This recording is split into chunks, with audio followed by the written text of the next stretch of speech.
moi, waouh! Dis avec moi, waouh! Wow. Nous avons été richement bénis, on a vu des témoignages, on a écouté des témoignages, on en a reçu d'autres encore de ce que Dieu a fait pendant ces 3 jours, vendredi, hier, pendant ces 2 sessions avec le pasteur Mohamed, c'était simplement formidable. On bénit Dieu, on a eu un superbe premier culte.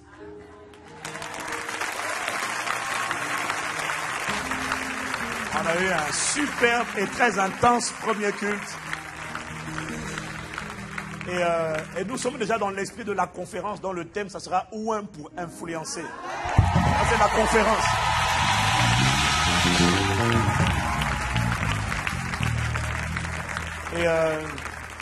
Et donc, ceux qui n'étaient pas là au premier culte, vous avez raté quelque chose.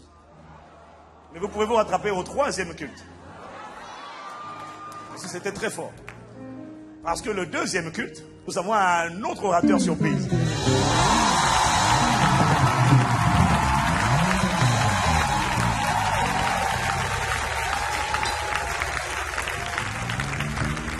Je vous ai dit la dernière fois que lorsqu'on a reçu le Saint-Esprit, on a tous reçu l'onction, mais on n'a pas le même grade. Et celui d'aujourd'hui, de ce 2e culte, c'était un général avec un grade supérieur.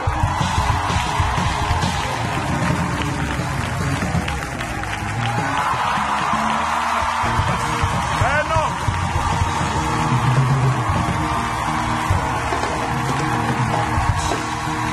Vous êtes ma surprise. Tu as grillé ma surprise.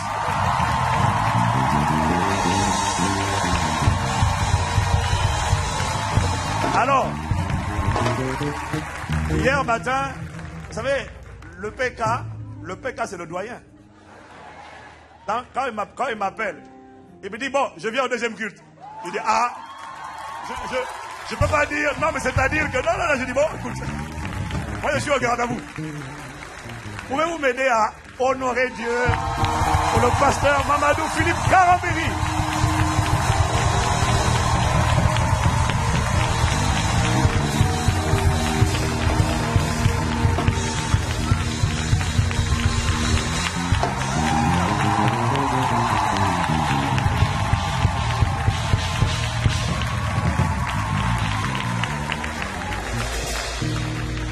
Il est un fleuve coulant du cœur de Dieu. C'est un grand fleuve d'un amour merveilleux. Je vais y voir son amour me remplit et sa victoire m'anime l'esprit. Il est un fleuve coulant du cœur de Dieu.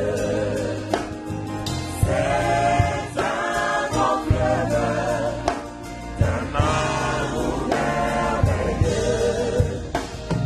Je vais y voir son amour me remplit et sa victoire m'anime l'esprit. Il est un fleuve, il est un fleuve coulant du cœur de Dieu. C'est un grand fleuve d'un amour merveilleux. Je vais y voir son amour me remplit et sa victoire m'anime l'esprit. Et sa victoire, et sa victoire m'anime l'esprit. Une fois encore, et sa victoire m'anime de l'esprit. M'anime de l'esprit, m'anime sa victoire m'anime de l'esprit. M'anime de l'esprit.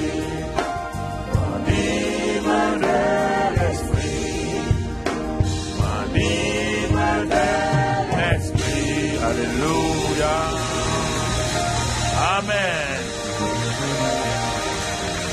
Merci Père pour ta grâce au nom de Jésus. Amen. Asseyez-vous dans sa présence. Bénissons le Seigneur ce matin pour ce deuxième culte. Nous rendons grâce à Dieu. Nous voulons simplement vous saluer l'Église. Nous sommes venus dans le cadre d'un congrès des églises d'une fédération française, des églises de plusieurs régions de France, pour traiter le thème « Impacte ta ville ». C'est un thème très souvent qui n'a pas été beaucoup traité. Comment impacter sa ville? Impacter sa ville, ce n'est pas simplement faire des activités. Mais quand on regarde dans la Bible, on voit que toute la Bible est traversée par ce grand thème-là. Et tout juste, j'ai demandé au pasteur de venir partager avec vous quelques pensées en attendant qu'on puisse se revoir en jouer et dans votre excellent thème, Oin pour influencer. Alors ce matin, je voudrais, en tant que fils et fille de Dieu, vous encourager à vous laisser conduire par le Saint-Esprit. Vous savez, il y a des thèmes, ce n'est ni un enseignement, ni une doctrine, c'est une pratique à laquelle Dieu nous invite à manifester, à rendre visible. Le mot manifester veut dire rendre visible l'esprit. C'est-à-dire que l'esprit est invisible, il est caché. Quand on parle du mot manifester, on fait sortir l'Esprit Saint de l'invisible pour que cela entre dans le visible et entre dans le matériel. C'est ce qui fait ce qu'on appelle influencer, transformer, changer. Tant que l'esprit reste dans l'invisible, alors mon frère et ma sœur, il est pris en otage, puisqu'on ne voit pas sa manifestation. Tu ne rends pas visible sa manifestation. Et ça, c'est très difficile. Vous savez, il y a deux choses, comme je l'ai dit, je le répète, il y a l'information et la révélation. L'information, c'est ce que vous recevez, et l'information vous fait sortir de l'ignorance. Mais le fait d'être sorti de l'ignorance ne va pas vous aider si vous n'entrez pas dans la révélation. L'information, c'est quelqu'un qui détient quelque chose que vous n'avez pas. Vous êtes ignorant. Il vous communique l'information. Et maintenant, c'est la révélation qui va vous rendre capable et pour aller de l'avant. Et dans la révélation, il y a plusieurs niveaux de révélation. Le premier niveau de révélation vous permet de bâtir des choses facilement. Ça, c'est ce qui est au-dessus de la terre, la surface de la terre, c'est-à-dire les cailloux, les gravillons, le sable et tout, vous permet de construire votre maison. Ça, c'est le premier niveau de révélation. Tout le monde peut faire cela, tout le monde peut se débrouiller avec cela. Mais après avoir construit la maison, la Bible dit que c'est la sagesse, l'intelligence et la connaissance qui remplissent les chambres de la maison de tous les biens. Tu as construit la maison et tu as rassemblé le sable, le gravillon et tout. Tu as fait du béton, tu as fait des briques. Tu as construit ta maison, mais la maison est vide. Ta maison est vide. Maintenant, le deuxième niveau, si tu veux aller, il faut commencer à creuser. Le deuxième niveau, quand tu creuses dans le sol, tu vas commencer à trouver, donc à un deuxième niveau de révélation, ce qu'on appelle l'eau vive. Tu vas trouver de l'eau. Quand tu creuses, tu vas arriver à un endroit qu'on appelle de l'eau. Et cette eau-là va te permettre de vivifier la maison. Ça va permettre aux gens qui sont dans la maison de boire cette eau-là. Et l'eau a plusieurs connotations dont je ne vais pas développer ce matin. Mais si tu restes à ce niveau, tu as une maison habitable, tu as l'eau, tu as la vie, mais il te manque encore. Les chambres ne sont pas remplies. Tu continues à creuser. À partir de l'eau, tu vas tomber sur l'or. Tu vas tomber sur les métaux précieux. L'or est plus profond encore. Tu tombes sur les métaux précieux, l'or. Et cet or-là va te permettre maintenant d'avoir accès aux choses que tu veux avoir pour remplir ta maison et ça va te permettre de passer au niveau de la prospérité financière, matérielle et tout. Si tu continues, tu vas tomber sur le pétrole, etc., etc. Bon, ce matin, ce n'est pas notre message, c'est pour vous dire que il y a l'information, la révélation. Et si tu es un chrétien qui vit d'information, tu vivras tout le temps, c'est vrai, tu sortiras de l'ignorance, mais tu ne pourras pas manifester, tu ne pourras pas être opérationnel et dans ta vie et tu ne peux pas progresser, aller en profondeur. Alors, ce sont des choses qu'il faut bien retenir pour permettre d'aller de l'avant. Ce matin donc, nous allons ouvrir notre Bible et nous allons étudier. Parce que vous savez, étudier la parole de Dieu, c'est l'ouvrir et laisser le Saint-Esprit. Laissez le Saint-Esprit qui est déjà en vous, votre enseignant, vous communiquer. Il va vous communiquer à travers votre cerveau, c'est vrai. Il va passer par le cerveau, mais ce n'est pas le cerveau qui est en train de faire. Le cerveau va donner l'élément, le morphos à la pensée du Saint-Esprit. Le cerveau va vous aider avec le langage de pouvoir donner une expression aux mots. Mais ce n'est pas votre cerveau qui est à l'origine de ça. C'est le Saint-Esprit qui est dans vos entrailles qui vous donne. Mais pour que les idées du Saint-Esprit, les pensées du Saint-Esprit soient rendues visibles, il faut que votre cerveau prenne cela, lui donne des morphos, la forme. C'est pourquoi l'homme a été créé par Dieu, il était invisible. Il a été créé à l'image de Dieu. Dieu était esprit, l'homme était un être spirituel. L'homme n'est pas d'abord. Ça, c'est le chapitre 1. Tout ce que Dieu avait créé était invisible aux yeux des gens. Tout Genèse 1 était invisible aux yeux des gens. Les gens ne savent pas. Regardez bien. Même les plantes. Va voir dans Genèse 2, tu vas trouver. Genèse 1, c'est la création. Tout ce qui est créé à l'image de Dieu, tout ce qui est créé est d'abord esprit. Genèse 2, Dieu dit qu'il forma l'homme.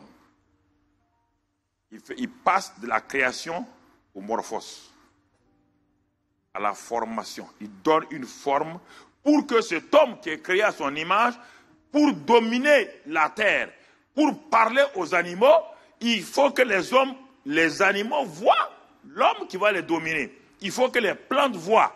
Alors, pour que cet homme-là ne reste pas invisible, l'homme lui a donné un morphos. Il a donné un corps. C'est pourquoi Genèse 1, on parle de création. Genèse 2, on parle de formation. Mais c'est un être spirituel. Et dans la fin de Genèse 2, si tu regardes maintenant, l'homme va devenir une âme vivante.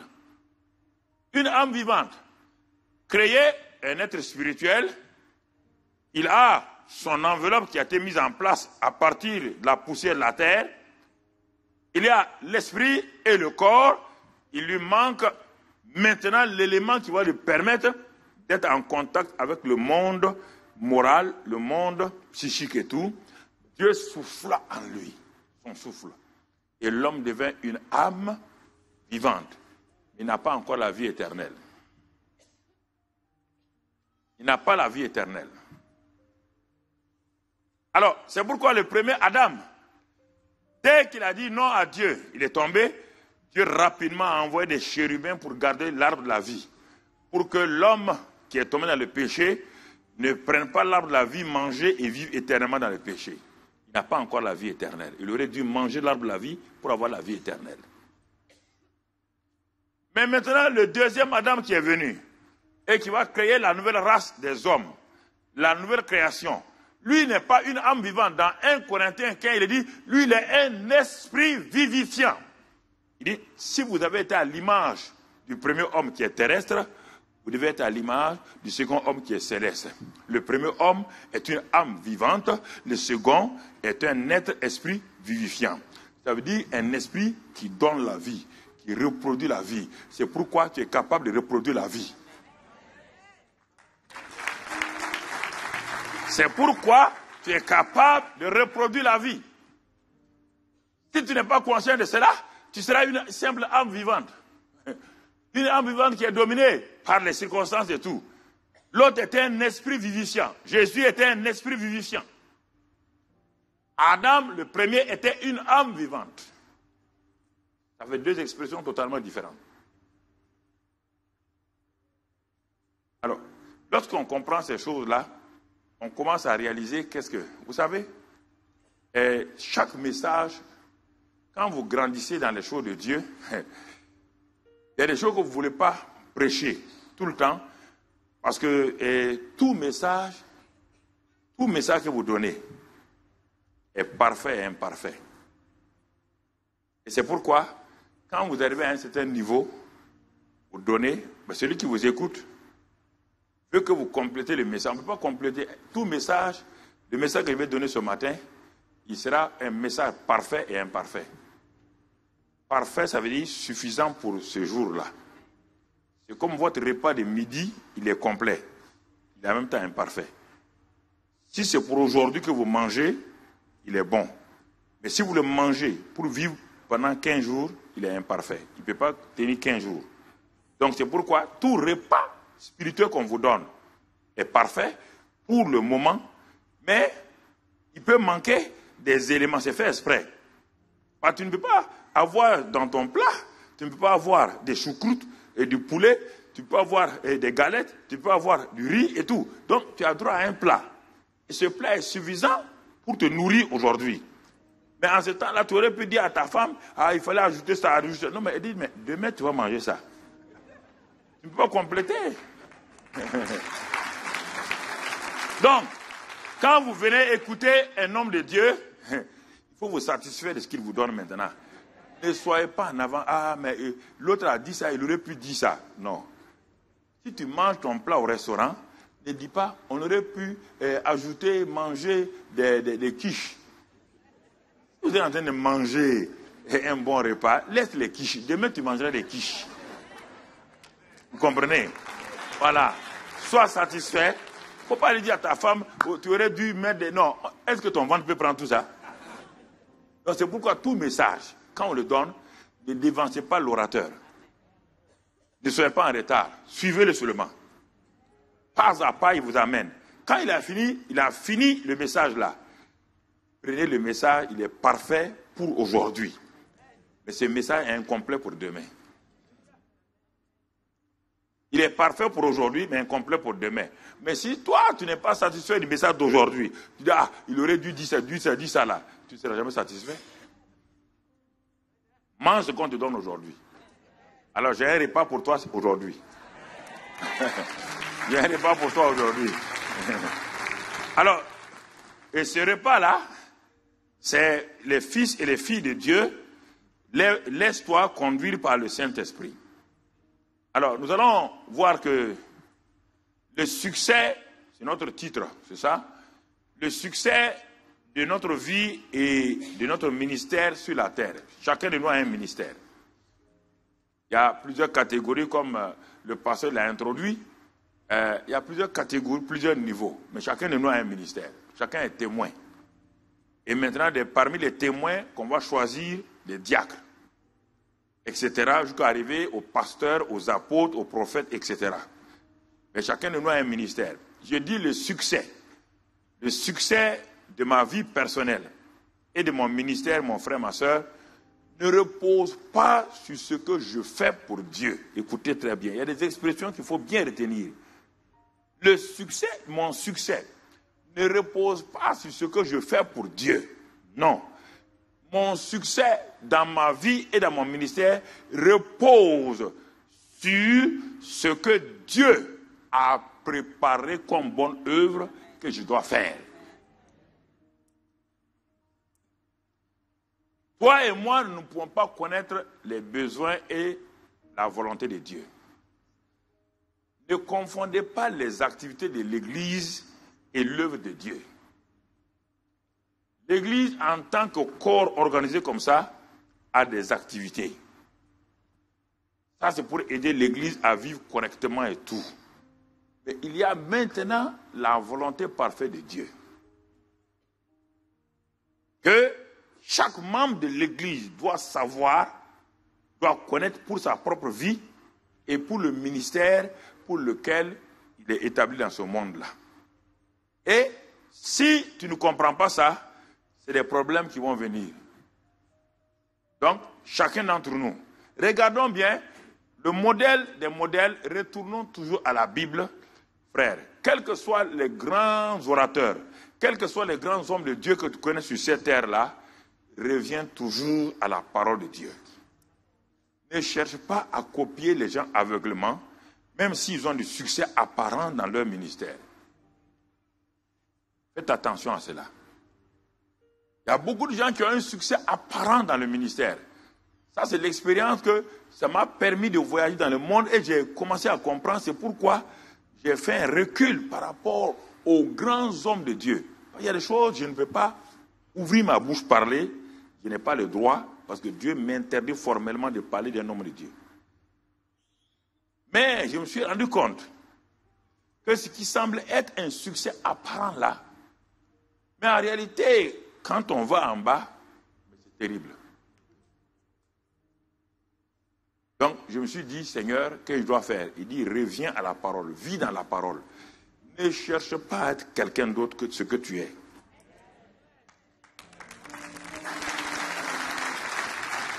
Ne cherche pas. Par la tendance, quand on démarre en tant que jeune, nous voulons être toujours comme quelqu'un d'autre dans un premier temps. Et en ce moment-là, nous laissons nos éléments de base et nous voulons voler sur l'aéroport de quelqu'un. Ça ne marche pas. Vous ne pouvez pas voler comme une fusée alors que vous êtes un hélicoptère. Parce que la fusée, on met du feu en bas. Si on met du feu sur un hélicoptère, ça s'en va. Il faut éviter ces choses-là. Donc, je vous parle pour que vous compreniez, pour que vous saisissiez ce que je vais vous dire. Pour que vous saisissiez, vous êtes intelligent. C'est pourquoi, c'est vrai que nous devons dans un premier temps avoir des mentors qui vont nous tirer. Mais le mentor nous tire et on regarde. Le mentor nous influence. Mais je ne dois pas être le mentor. C'est le mentor met en moi des choses qui me manquent. Mais arrivé à un moment donné, le mentor et moi, c'est-à-dire qu'on ne se sépare pas. Mais je rentre dans ce pourquoi il m'a formé. Et lui, il continue à m'impacter, mais je ne m'oppose pas à lui. Non, il m'a donné. Mais je ne peux pas être comme lui. Impossible. C'est pourquoi les 12 disciples ne pouvaient pas être comme Jésus. Pourtant il a dit, comme le Père m'a envoyé, moi je vous envoie. Il dit tel Père, tel Fils. Mais quand on dit tout cela, malgré tout cela, on voit toujours, il dit que lorsque le Fils va venir, il va donner tout le pouvoir au Père. Ça veut dire que le Fils va se soumettre au Père en dernier ressort. Pourtant, il a opéré comme le Père. Et c'est ce que nous allons voir ce matin. Qu'est-ce que cela veut dire? Mon succès repose sur ce que nous allons voir ce matin avec ce que Jésus nous dit. Dans Jean 6, versets 28 et 29, Jean 6, versets 28-29, la Bible dit, les disciples sont venus vers Jésus, les gens sont venus vers Jésus, ils lui disent, que devons-nous faire pour faire les œuvres de Dieu? C'est les premières questions que tout le monde se pose. Seigneur, que dois-je faire? Et ça nous met dans la frustration, ça nous met dans l'angoisse, ça nous stresse. Nous voulons toujours savoir qu'est-ce qu'on doit faire. Que devons-nous faire? Que devons-nous faire? Dis-nous un peu les techniques, ça, on va faire ça pour faire l'œuvre de Dieu. Et les gens attendaient que Jésus réponde. Sûrement, il va nous dire les techniques. Et Jésus répond, il dit, qu'est-ce qu'il dit? Il dit l'œuvre de Dieu. L'œuvre de Dieu, c'est que vous croyez en celui qui l'a envoyé. Ah, qu'est-ce qu'il veut dire? Moi, je veux faire des œuvres de Dieu.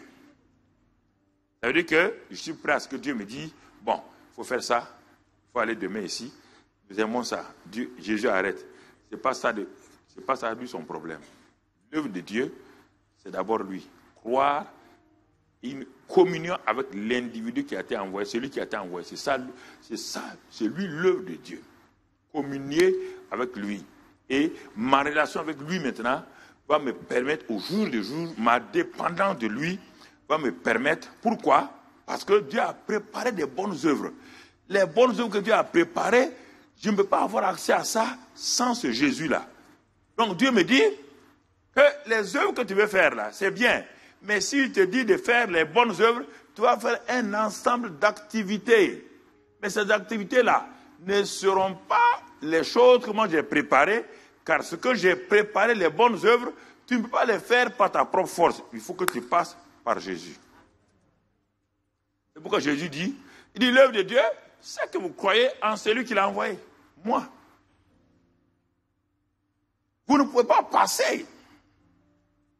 Vous ne pouvez pas faire l'œuvre de Dieu sans croire en l'œuvre de Dieu avec grand O, E.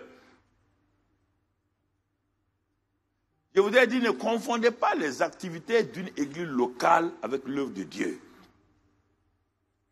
Les activités de l'église locale accompagnent.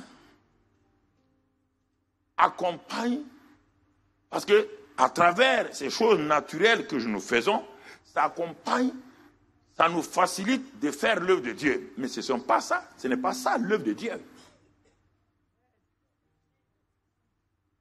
faut bien comprendre ça. L'avion m'aide pour aller accomplir ma mission à New York. Mais le fait que l'avion m'a aidé pour aller rapidement à New York, l'avion n'est pas ma mission. L'avion m'a permis, m'a facilité, au lieu de mettre 20 jours, 15 jours en bateau, ou bien 30 jours en camion, l'avion, en quelques heures, facilite mon transport de Paris à New York. Et quand j'arrive à New York, je laisse de côté l'avion et je m'en vais accomplir ma mission. Mais l'avion n'est pas l'œuvre. L'avion m'a aidé. Les activités de l'Église aident les hommes de Dieu, les femmes de Dieu que nous sommes à faire l'œuvre de Dieu.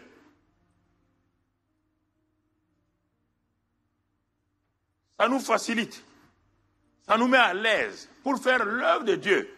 C'est pourquoi il est important maintenant, je vois que vous posez la question, mais qu'est-ce que l'œuvre de Dieu? Ce que nous allons voir.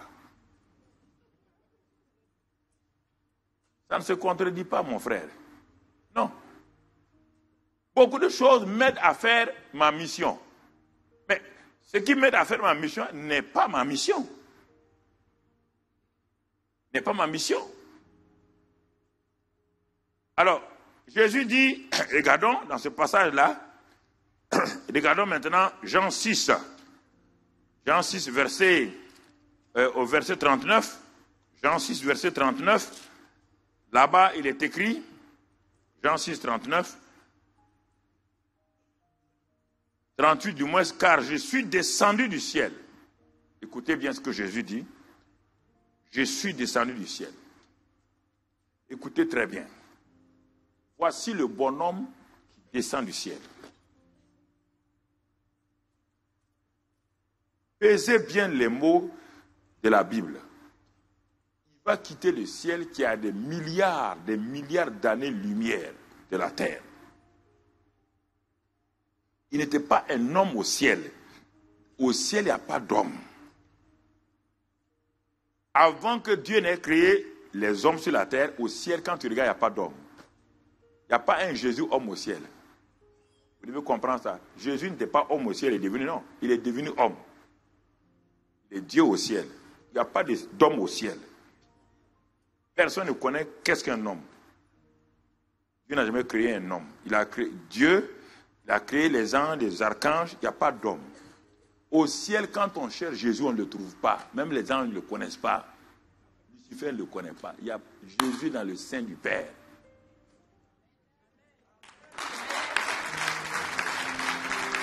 Il n'y a pas de Jésus au ciel, il n'y a pas d'homme au ciel. Et il nous dit, étant Dieu au ciel, provenant du sein du Père, écoutez bien ce qu'il dit. Il dit, je suis descendu. C'est-à-dire que j'ai été fait homme. J'ai accepté de me dépouiller, comme Philippiens le dit. Il n'a pas regardé comme une concurrence avec le Père. Il s'est dépouillé de sa puissance divine pour devenir comme un être, un simple être homme, un homme. Un homme. Pourquoi il a fait tout ça? Si vous comprenez ça, votre vie va changer. Pourquoi Jésus a... Si Jésus a fait ça, et toi, tu vas être aussi comme un enfant de Dieu, et tu n'as pas compris la pensée, l'esprit de ce que Jésus a fait, mon ami, tu vas croire que l'église est un endroit de promotion. Tu vas croire que l'église est un endroit où on donne des femmes. Tu vas croire que l'église est un endroit où on donne la prospérité. Et tu vas manquer le but de l'église. Quand tu auras fini d'avoir tout ça là, maintenant à ta mort, tu vas te rendre compte, et maintenant qu'est-ce qu'on doit, où est-ce qu'on doit aller? Dieu dit, ah bon, mon ami, l'église donne tout ça, mais ce n'est pas ça le but.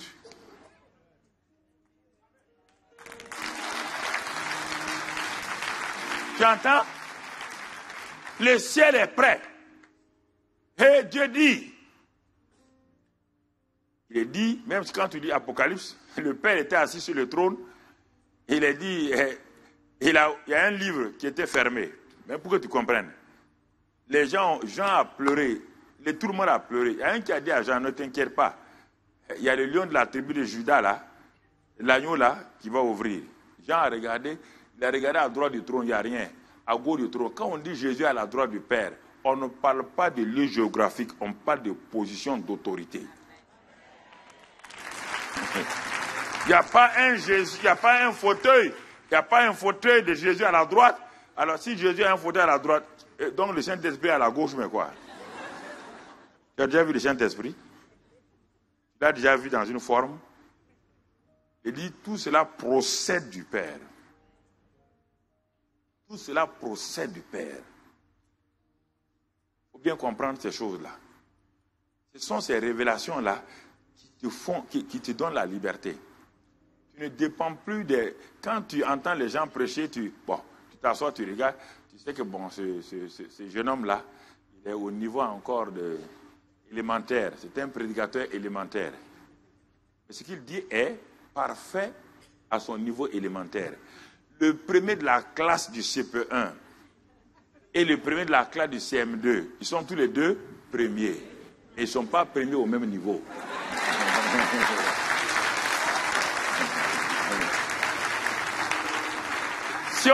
Si on les met côte à côte, on dit voici les premiers, CP1, premier CM2.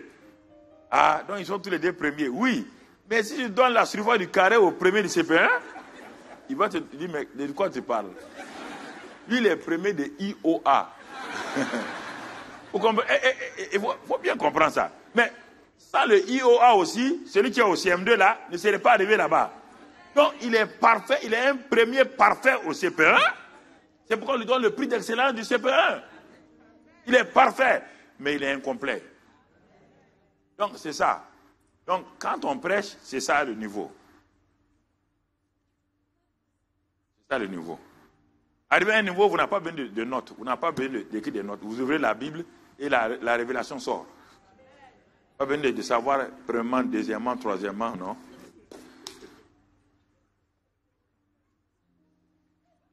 Non, c'est en vous. Non. Écoutez, la parole est en vous. Écoutez, c'est normal. C'est normal. Donc, vous comprenez ces choses-là? Jésus nous dit, il nous dit dans ce passage-là, que lui, il est descendu du ciel. Pour faire quoi? Pour faire la volonté de celui qui m'a envoyé, mon Père.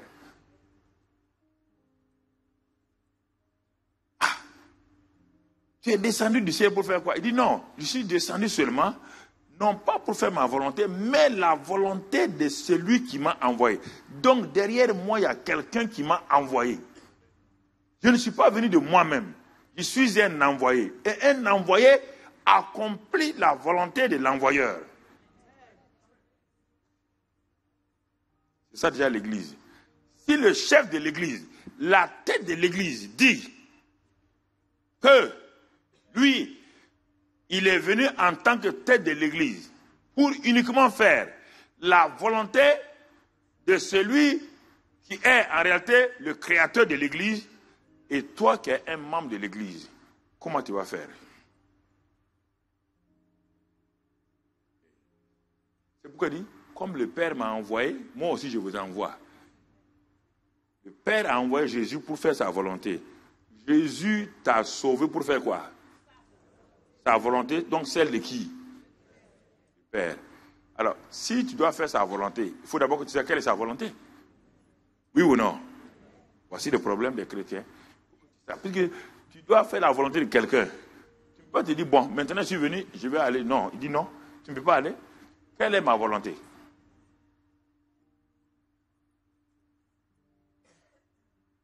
Vous savez, c'est nous tous, on a prêché Matthieu 6, on a dit, cherchez vraiment le royaume de Dieu et la justice et toutes choses vous seront données.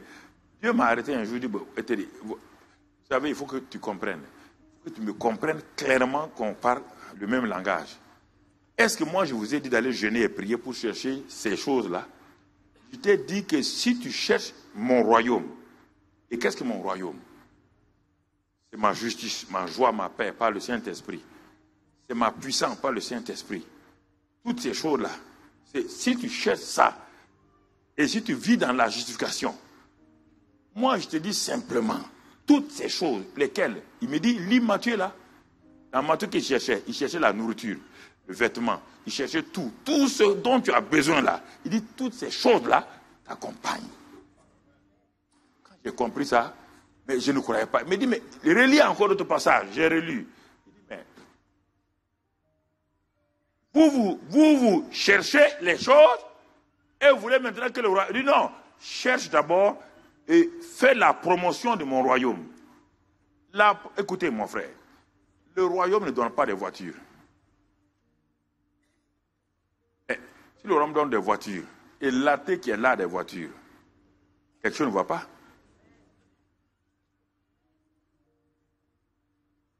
Je vous demande de réfléchir. Il y a des facilités pour faire l'œuvre du royaume. Des facilités. Le chef de l'État m'envoie en mission à New York. Pour faciliter, il va louer même un avion. Il peut mettre l'avion présidentiel à ma disposition. Mais l'avion qu'on m'a donné n'est pas la mission. C'est pour faciliter. Donc, Dieu peut me donner la voiture, me donner un car pour faciliter l'évangélisation. Il peut me donner un avion pour aller. Mais ce n'est pas ça le royaume. Ce n'est pas le royaume, c'est l'accompagnement. Pour faire quoi? Pour aller faire la promotion du royaume. Pour faire connaître mon pays aux gens. C'est ça le rôle d'un ambassadeur. C'est pourquoi les ambassadeurs sont accompagnés. Ils sont accompagnés de quoi? Ils sont accompagnés premièrement au niveau diplomatique, immunité. Honneur, respect. Et le territoire dans lequel ils sont, dans le pays où ils sont, c'est leur pays. On ne peut pas rentrer dans le territoire de telle ambassade parce que c'est interdit, c'est le pays d'origine. Mais il n'est pas venu pour ça. Ce n'est pas parce qu'il est là à Paris et qu'il est dans l'ambassade du Gabon. C'est le Gabon. Il n'est pas venu pour ça. Ça, c'est le Gabon. C'est pour faire quoi? C'est pour faire connaître le Gabon. Le Gabon, la culture gabonaise, les produits gabonais, tout ce que le Gabon a, les intérêts du Gabon. Mais le Gabon maintenant lui facilite la tâche, lui donne l'immunité, négocie tout ça, lui donne des faveurs. Donc Dieu dit que le royaume de Dieu, ce n'est pas les voitures. Il n'est pas venu pour les voitures. L'ambassadeur peut avoir 10 voitures. Il n'est pas venu pour les voitures. Il peut avoir des policiers. Il n'est pas venu pour les policiers. Tout ça, c'est pour l'aider, pour faire connaître le Gabon.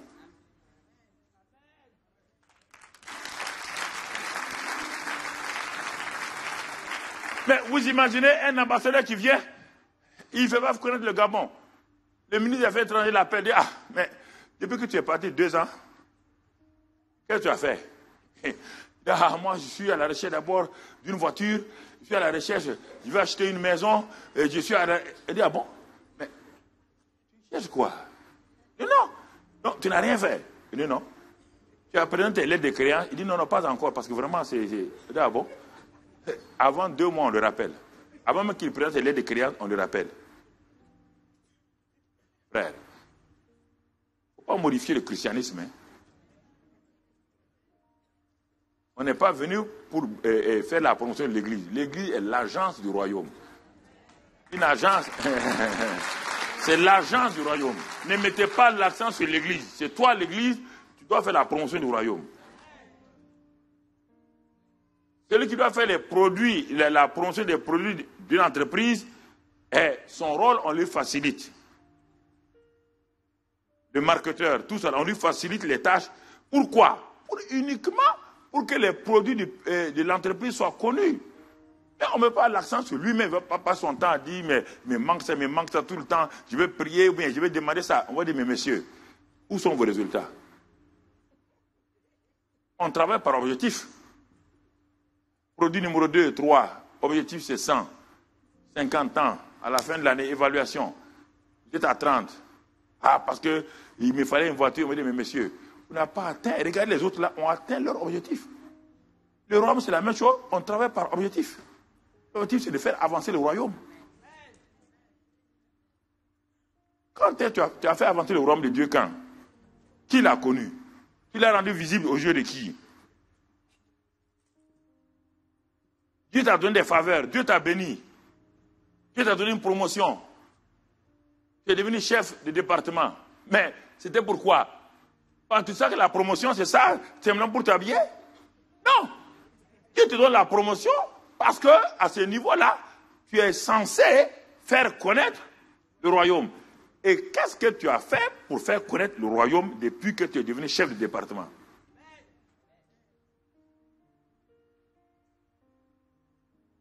Je suis descendu, dit Jésus, pour faire la volonté de mon Père.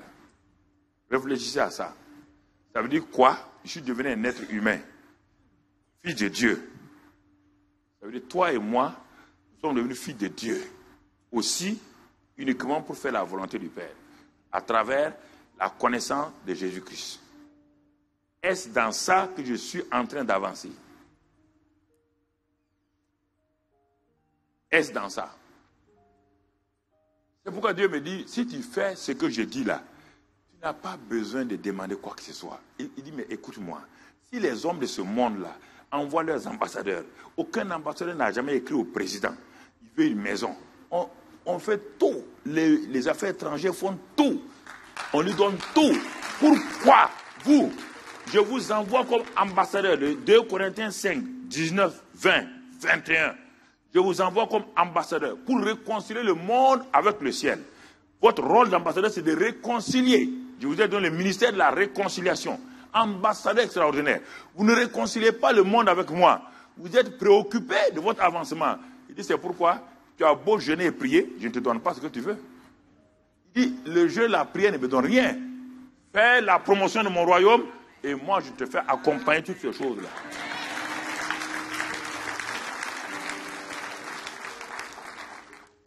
Comprends-moi très bien, mon frère. Tu vois, ça ne se contredit pas. Rien. Ça ne se contredit pas. Ça ne se contredit pas. Dieu ne veut pas que je sois misérable. Un ambassadeur misérable, personne ne va croire en lui. Dieu, ma prospérité tient au cœur de Dieu. C'est lui qui a dit prospérité. Ce n'est pas moi qui ai inventé le mot prospérité, c'est lui. Dans 3 Jean 2, il a dit quoi? Il dit, bien-aimé, hein? Je veux quoi?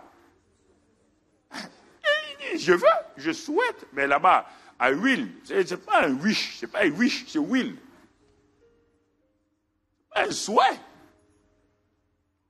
Je veux que tu sois prospère à tous égards. Que tu sois en bonne santé, comme prospère l'état de ton âme. Voilà la volonté. Dieu te dit, c'est ça sa volonté déjà. Comment je vais le faire? Il dit, fais la promotion de mon royaume. Fais la promotion de mon royaume.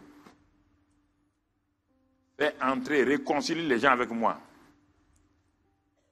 Chaque fois que tu réconcilies quelqu'un avec Dieu, le ciel est dans la joie. Et tu es gradé en même temps.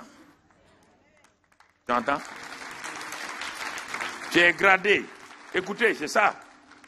Chaque fois que toi tu pars pour témoigner à quelqu'un, tu l'amènes à Christ et tu l'envoies à l'église ici, tout le ciel est debout. Il dit qu'il y a la joie parmi les gens. Tout le ciel est debout parce que enfin tu as amené quelqu'un. Tu comprends? Et tu comprends? Que tu sois chanteur, tu dois amener des gens. Que tu sois pasteur, tu dois amener des gens. C'est-à-dire que tout le monde, il dit celui qui gagne des âmes est quoi? Sage. Dans le livre des Proverbes, celui qui gagne des âmes est sage. C'est ça qui va compter. à la fin de ta vie sur terre, quand il y aura l'enlèvement, qui va te recevoir au ciel? Qui? Ta famille au ciel sera composée de quoi? Des gens que tu as mis au monde. Des gens que tu as mis au monde spirituellement. Voilà ta famille. On n'a pas dit qu'au ciel, tu seras avec ta femme, tes enfants. On ne t'a jamais dit ça. Tu seras avec une autre famille. Quelle famille? Celle qui est sortie de toi, de tes entrailles. Au ciel, écoutez, je vais vous dire la vérité, au ciel, il n'y a pas Madame Karambiri, il n'y a pas Monsieur Karambiri. Ça n'existe pas. Ça n'existe pas. Madame Karambiri a une famille. Celle des gens qu'elle a mis au monde spirituellement. Sa famille. J'ai une famille, ceux que j'ai mis au monde spirituellement. Tu ne réunis pas les gens au ciel par famille. Tu as dit ça. Dans quelle Bible tu as lu ça?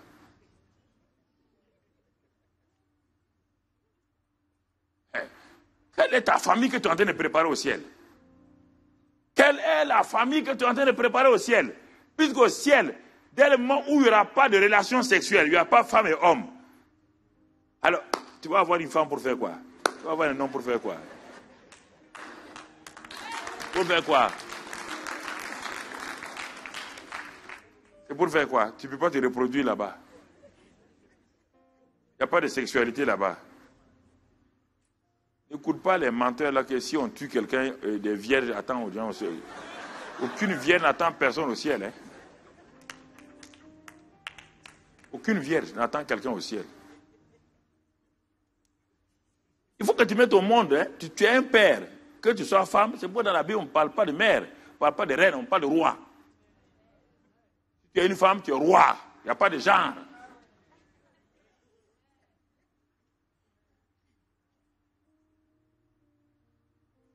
Ah, quels sont les enfants qui vont t'attendre au ciel?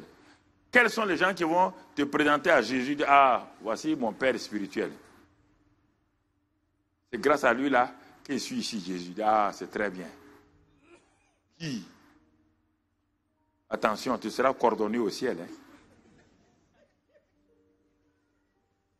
Tu vas être portier. Or, les portiers au ciel sont loin du trône. Si tu n'as jamais vu le ciel, et non, je te dis, maintenant ça, ce n'est pas écrit ici. Si tu n'as jamais vu le ciel, tu ne comprends pas ce que je te dis. Le papa Bondé est assis là-bas. Ceux qui sont assis à côté de lui, ce sont les gagneurs d'âmes. Et ce n'est pas tous les pasteurs. Hein. Non, ce sont des simples chrétiens dans l'église qui ont gagné des âmes parce qu'ils ont fait la volonté de Dieu. Ils seront pour... Attendez, quand je dis ça, je n'ai pas dit que les pasteurs n'auront pas de place. Je veux dire, voilà. Déjà, vous voulez vous venger sur les pasteurs. Je n'ai pas dit ça. Je n'ai pas dit ça. Si le pasteur a fait son travail, il sera à côté. Voilà. Donc, c'est ça. Donc, ta destinée future est préparée ici. C'est pourquoi dans Apocalypse, là, on dit, celui qui vaincra. Celui qui vaincra aura l'arbre de vie. Celui qui vaincra, il sera un pilier. Écoute bien, les 7 églises. On parle de celui qui vaincra. Pas celui qui est sauvé, celui qui vaincra. Celui qui vaincra aura un nom nouveau. Celui qui vaincra s'assiera. Donc, fais tout pour être un vainqueur. Et pour être un vainqueur, il faut d'abord qu'il y ait un combat. Quand on parle de vainqueur, ça veut dire qu'il y a un combat. Il n'y a pas de vainqueur sans combat. Quel est le combat dont on parle? Ce n'est pas contre les démons. Non. C'est le combat de la foi pour réaliser ce que Dieu t'a dit de faire. On parle de ça. Et c'est pourquoi Jésus a eu des combats pour accomplir la volonté du Père. Tout le monde voulait l'empêcher d'accomplir la volonté. Les pharisiens, les scribes, tout le monde, Satan, tout le monde voulait l'empêcher de faire la... Il dit, mais tu dois faire la volonté de mon Père. Tu dois la faire. Tu dois l'accomplir. Et alors, si on continue dans ce sens-là, regardons toujours maintenant Éphésiens 2:10, qu'on va lire rapidement. Paul nous révèle que dans Éphésiens 2:10, je cherche, bon, car nous sommes son ouvrage. D'abord, nous sommes son ouvrage. Paul le met dans un langage compréhensible. Il le met dans un langage pour que nous comprenions. L'ouvrage, nous sommes l'ouvrage. Ayant été créé en Jésus-Christ, il parle de la nouvelle création comme cela, pour de bonnes œuvres que Dieu a préparé d'avance, avant que tu ne deviennes une nouvelle création, Dieu a préparé des bonnes œuvres, afin que tu les pratiques. Ah, c'est ça que Jésus dit là. Jésus dit, Dieu a préparé des œuvres, moi je viens pour les accomplir. Et tu vas voir pourquoi, comment il va les faire. Ces bonnes œuvres que Dieu a préparées pour que tu les accomplisses là, mon frère, ce n'est pas pour construire des bâtiments d'église. Les bâtiments d'église, on peut les construire sans aucun problème parce que ça va faciliter. Vous voyez là, vous êtes ici actuellement, il vous faut 3 cultes. Et Dieu me dit, mais vous n'avez pas besoin de me consulter. Et parlez, levez-vous vous-même et dites-moi, comme Néhémie, nous allons bâtir. Nous allons bâtir. Parce que nous voulons que nos 3000 membres viennent ensemble, que nous puissions célébrer le Seigneur ensemble et que nous puissions nous connaître. Est-ce que vous comprenez? Voilà. Ça, c'est la responsabilité de l'église locale. Vous devez faire ça, et comme vous êtes en train de le faire, et je crois que vous serez ce bâtiment-là, ensemble, où vous allez louer, célébrer le Seigneur. Mais ce dont je parle aujourd'hui, je ne parle pas des choses que nous devons faire. Ça, c'est notre responsabilité. Maintenant, les bonnes œuvres là, quand vous aurez ce bâtiment-là, tu dois chercher à savoir, le pasteur sait quelle est la bonne œuvre à laquelle Dieu l'a appelé. Dieu l'a appelé à être un gagneur d'âme, un transformateur de vie. Il sait que cette bonne œuvre-là, il va l'accomplir. Maintenant, il cherche les voies et moyens pour que régulièrement, il puisse être à l'écoute de Dieu, pour ne pas manquer son but. Mais toi, en tant qu'individu, tu dois faciliter la tâche de pasteur. Si le maître d'œuvre, qui est le pasteur, sait ce qu'il fait, toi, en tant qu'ouvrier dans la salle, si on te dit de prendre une brique, tu t'en vas prendre un râteau, tu es en train de faire manquer tout ce que le pasteur est en train de faire. Quelle est la bonne œuvre que Dieu a préparée pour toi? Tu dois le savoir. Dans un bâtiment, chacun a son rôle. Les électriciens ont leur rôle. Les charpentiers ont leur rôle. Dans toi, quel est ton rôle? Chauffeur de banc? Chauffeur de chaise? Viens chauffer les chaises chaque dimanche matin. Hein? Les chaises disent, tu me fatigues. Hein? Je n'ai pas été créé pour toi. Et c'est ça. Et vous comprenez? C'est cette compréhension qui permet à un pasteur d'être épanoui dans son travail. Sinon, il va avoir la charge sur lui. Et on va le fatiguer. Et lisez dans la Bible, dit, ne fatiguez pas ceux qui vous conduisent. Il faut qu'ils fassent le travail avec joie. Avec joie. Si le pasteur te confie un travail, toi tu mets 10 jours, il est obligé lui-même de venir refaire tout le travail, mon ami. Tu l'épuises inutilement. Et ce qu'il devait faire là, il ne peut pas le faire. Il est obligé de laisser ça, aller s'occuper de ce que toi tu aurais dû faire. C'est pourquoi il faut être attentif pour savoir ce que Dieu veut de nous. C'est pourquoi Jésus-Christ n'a pas fait le travail seul. Il a pris 12 personnes. Non seulement il avait 12 disciples, mais en dehors de ce cercle, ce premier cercle-là, il avait tout un groupe de femmes autour de lui qui s'occupaient de la popote et des choses de Jésus. Lis dans la Bible. Le premier garde-fou, le premier précaré, c'est les 12 disciples. Avec un trésorier voleur. Ce n'est pas un problème. Deuxième groupe de gens, c'est des femmes. Plusieurs femmes qui avaient été délivrées et mettaient leur bien à la disposition de Jésus. Suivez Jésus partout. Comprenez? Alors, mon frère, ma soeur, Jésus est le premier berger. Et nous sommes des sous-bergers. Nous sommes censés être entourés comme cela. Pour faciliter le travail. Pour aller de l'avant. Alors, mais tu dois savoir quelle est la bonne œuvre que Dieu a préparée pour toi. Prie le Seigneur. Quand tu connais la bonne œuvre, tu ne vas pas jalouser quelqu'un. Tu ne vas pas dire, le pasteur aime cette soeur-là plus que moi. Le pasteur aime ce frère-là. Non. Tu sais pourquoi? Dans le bâtiment-là, aucun électricien n'est jaloux du plombier. L'électricien n'est pas jaloux du plombier. Pourquoi il y a des choses tellement simples dans les choses naturelles et les chrétiens ne prennent pas cet exemple-là? Ceux qui font la moquette là, ils ne sont pas jaloux de l'électricien. Ils attendent que l'électricien est fini Et ils viennent simplement poser la moquette. Et avec joie, ils ont fait leur partition. Et puis ils s'en vont, ils sont contents. Et pourquoi à l'église, les gens... Et pourquoi les gens à l'église sont là, le pasteur même, il m'aime pas, la femme du pasteur est contre moi. La femme du pasteur est contre toi, pourquoi? Elle va être contre toi, pourquoi? Joue ton rôle seulement. Joue ton rôle. Joue ton rôle. Maintenant, si tu lornes trop le pasteur, ça... Si toi, tu viens regarder le pasteur pour enlever, sa femme sera contre toi. Moi, je vais lui dire de te taper.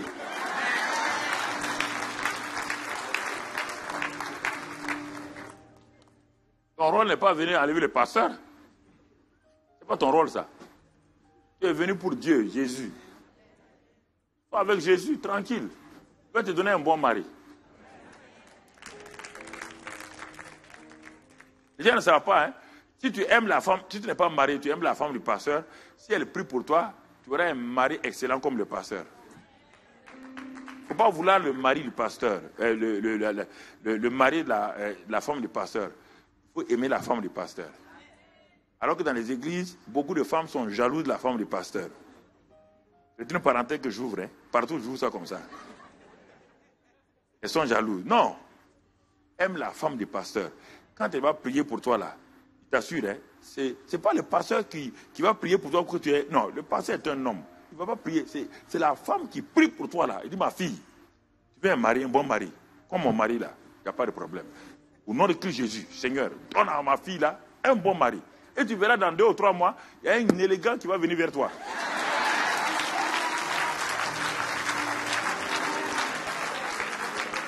Ne te fatigue pas, frère. Mais il y a des choses simples qu'il faut faire. C'est des choses simples. Mais les gens ne comprennent pas. Tu vas aller te mettre dans des situations, ça ne va pas aboutir, mais si tu es frustré et tu... Ok. Parenthèse fermée. Parenthèse fermée. La Bible dit ici que Dieu a préparé de bonnes œuvres. Mais Dieu a préparé ces bonnes œuvres-là. Mais moi, je ne les connais pas. Où sont ces bonnes œuvres? 1 Corinthiens 2. 1 Corinthiens 2, on va le lire. Dieu va nous enseigner dans 1 Corinthiens 2. Et on va voir au verset 9 et 10. Bon, je vais laisser. Ah bon, ok. Comme il donne là-bas. Comme il est écrit, ce sont des choses, lesquelles que l'œil n'a point vues. Les choses que Dieu a préparées là. L'œil ne peut pas voir ça. L'oreille n'a point entendu. Et qui ne sont même point montées au cœur de l'homme. Tu ne sais même pas, tu ne peux même pas savoir ces choses. Il peut monter à ton cœur. Des choses que Dieu a préparées pour ceux qui aiment. Voilà. Il dit aux Éphésiens, Dieu a préparé des bonnes choses. Il dit le secret, la clé, il dit aux Corinthiens, ces bonnes choses-là qui sont préparées pour ceux qui aiment Dieu là, on ne peut pas les voir par les sens naturels. Les 5 sens naturels là ne peuvent pas le voir. Parce que les bonnes œuvres ne sont pas des choses physiques d'abord. Elles vont se manifester. Elles sont dans le spirituel. Puisque tu es béni dans les lieux célestes, Éphésiens 1:3, dans les lieux célestes, les bénédictions sont d'abord spirituelles. Ce n'est pas physique. Dieu a préparé ces choses-là. Maintenant, comment les choses vont se manifester? Verset 10. Amenez le verset 10. Verset 10. Dieu nous les a révélés par l'Esprit. Car l'Esprit sont de tout, même les profondeurs de Dieu. Voici les secrets de la vie chrétienne fructueuse. Quelle est ta relation avec le Saint-Esprit? Il y a des bonnes choses préparées dans les lieux célestes. Les lieux célestes, c'est la jonction. Les lieux célestes dit que Dieu, par Christ, a réconcilié les cieux et la terre. Les lieux célestes, c'est la rencontre. C'est Christ qui est le lien des lieux célestes, pas Jésus. Jésus a réconcilié la terre et le ciel par sa mort à la croix de Calvaire. Et c'est Jésus-là, il dit que Dieu a fait de lui Seigneur et Christ. Christ n'est pas une position géographique, ce n'est pas un prénom. Christ, c'est une relation entre les choses célestes. C'est ce qu'on appelle que Dieu nous a ressuscités ensemble avec Christ.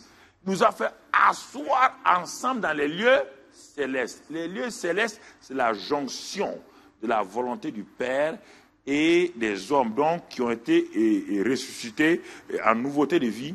C'est cette rencontre-là, ce qu'on appelle Christ, les lieux célestes. Ce n'est pas le paradis. Tu n'es pas encore mort. On te dit que Dieu t'a fait asseoir dans les lieux célestes. Pourtant, tu es sur la terre. Ce n'est pas un lieu géographique, c'est spirituel. C'est ça, le secret. Et quand tu comprends ça, tout de suite, le monde spirituel devient une réalité. De même que le monde physique est une réalité. Tant que l'enfant est dans le sein de sa mère, le monde physique n'est pas une réalité. L'enfant est un potentiel dans le sein de sa mère. L'enfant a des yeux, l'enfant a des oreilles, mais l'enfant est toujours dans le sein de sa mère. Il ne peut pas voir ceux qui sont là, il ne peut pas regarder les lumières qui sont là, il ne peut pas entendre les choses qui sont là. Pourquoi? Il est une réalité, mais cachée.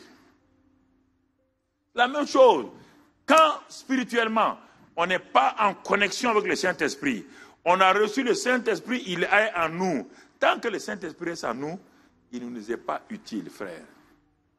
C'est pourquoi beaucoup de chrétiens ont le Saint-Esprit en eux, ils ne font rien, ils ne peuvent rien faire.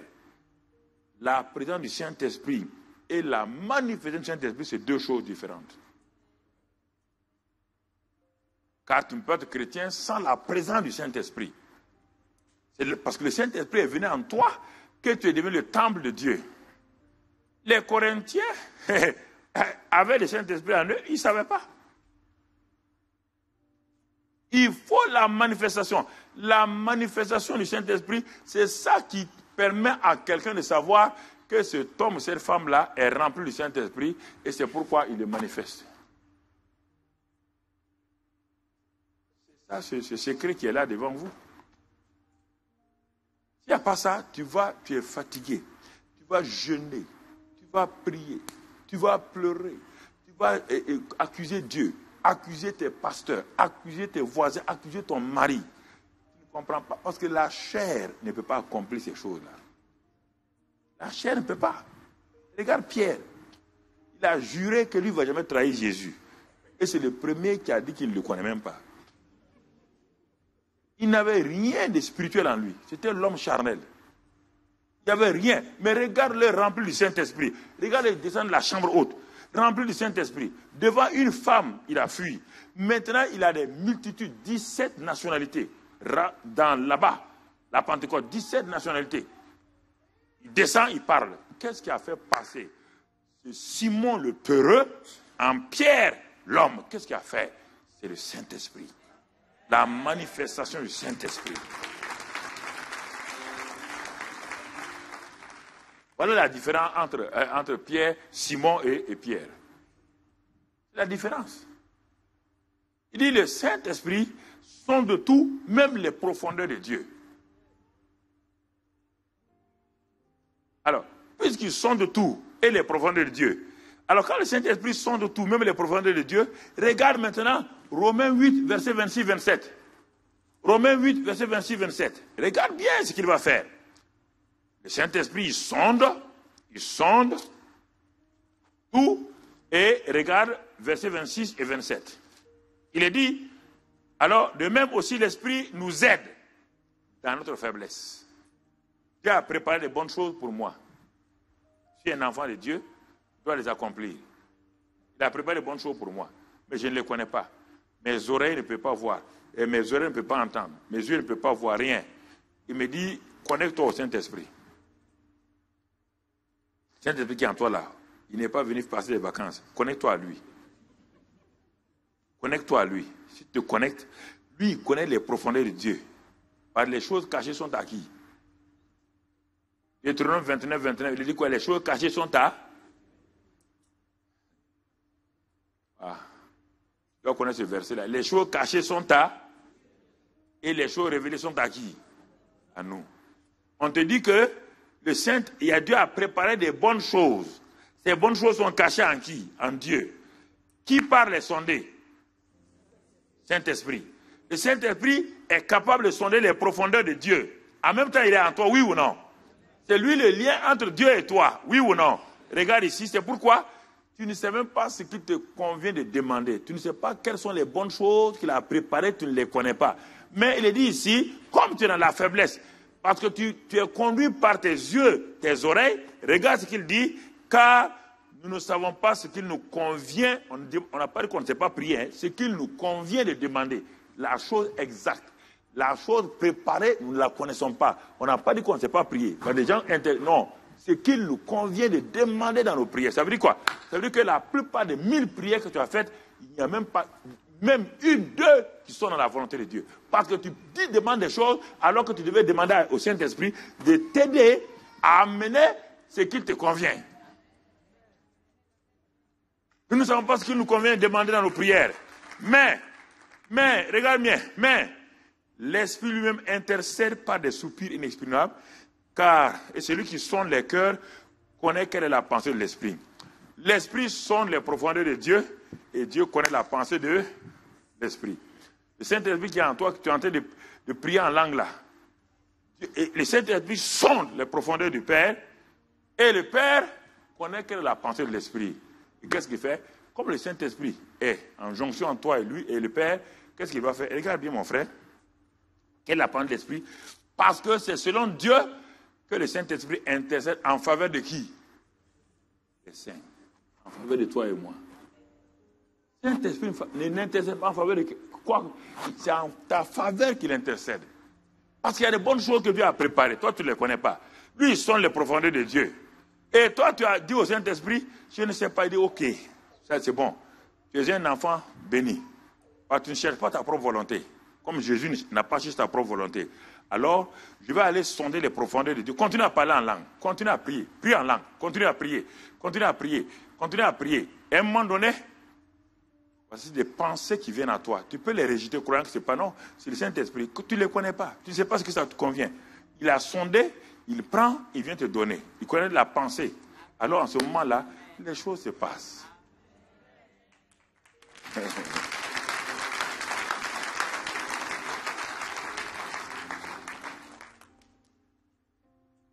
Les choses se passent. Regarde notre Seigneur encore. Regarde. Dans Jean 5, verset 19. Maintenant, on va voir ce qu'il a fait. On a donné les grands principes. Jean 5, 19. Vous savez, c'est ça qui fait que le chrétien est dans le repos. Ce que je vous dis là, c'est ça votre repos. N'allez pas vous mettre dans le combat spirituel à ne pas en finir.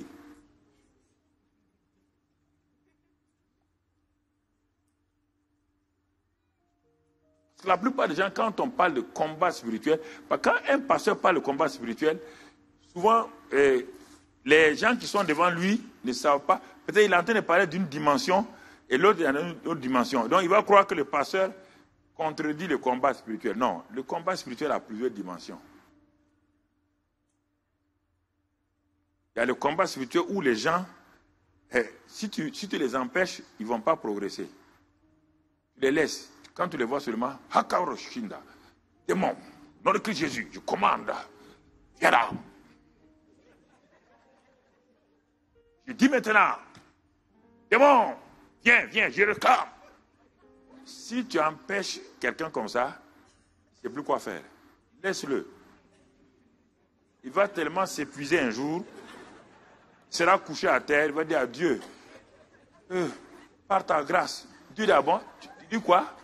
Par ma grâce, il reçoit. Il dit, ah bon? Mais Seigneur, j'ai lutté. Il dit, Dieu, tout est par. Et ma grâce est quoi?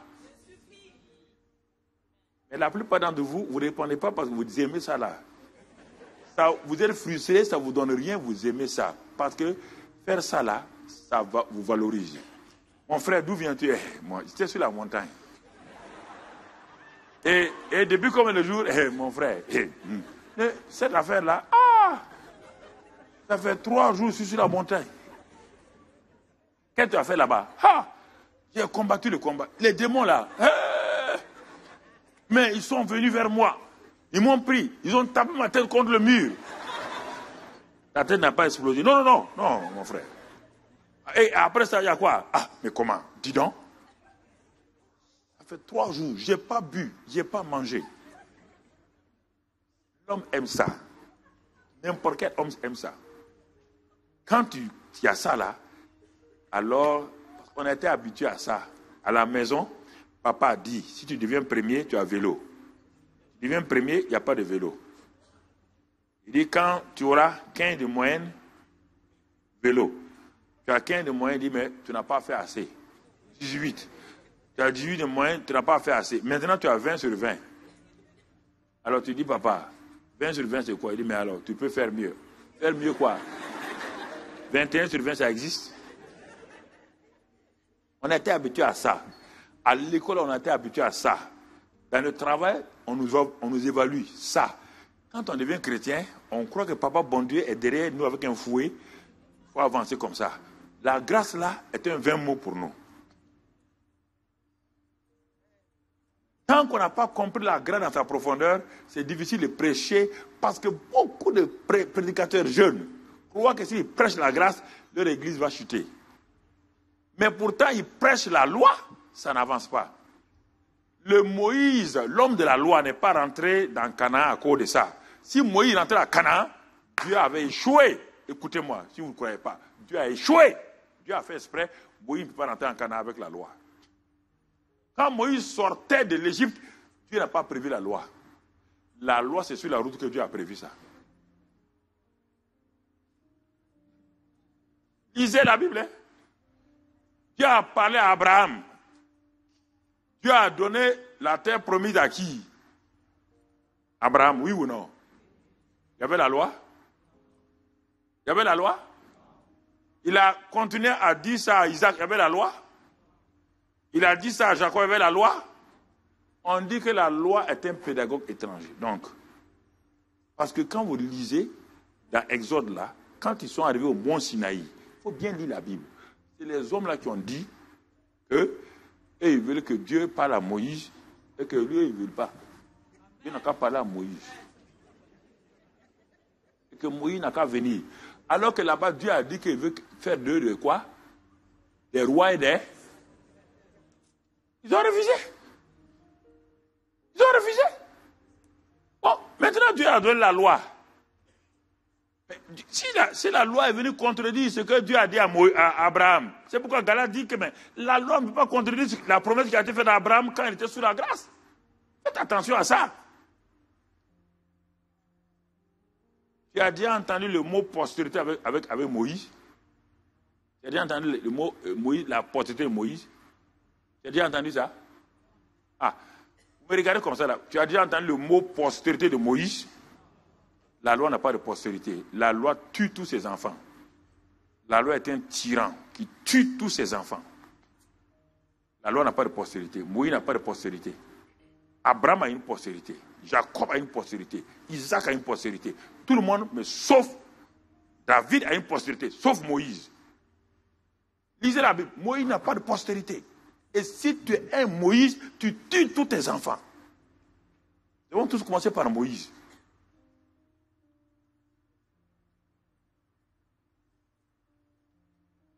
Tu tues tous tes enfants.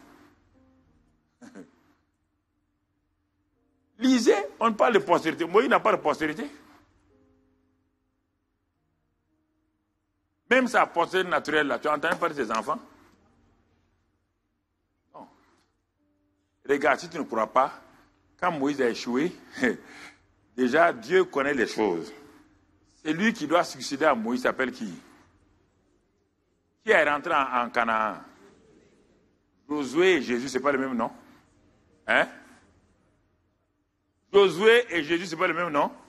Qui est rentré en Canaan? C'était le médiateur de la loi. Jésus était médiateur de la loi. Josué est né sous la loi, oui ou non? Il a vécu sous la loi. Jésus est né sous quoi? Il a vécu sous la loi. Il a accompli la loi, il est rentré, oui ou non? C'est Josué qui est rentré à Canaan. Il est rentré par quoi? Regarde-le devant le Jourdain. Dieu parle de l'arche de Dieu. Quand il va mettre son pied. Regarde-le devant Jéricho. Dieu ne parle pas de la loi. Il y a des vérités, quand tu ne comprends pas, tu mélanges tout et tu as des problèmes. Tu Mais là, tu as des problèmes. Ça, c'est des choses que tu... Vous savez, ce sont des choses qu'il faut...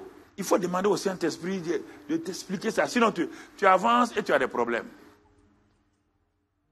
Moïse n'est pas rentré. Aaron n'est pas rentré. Marie n'est pas rentrée. C'est la deuxième génération qui est rentrée. Laquelle?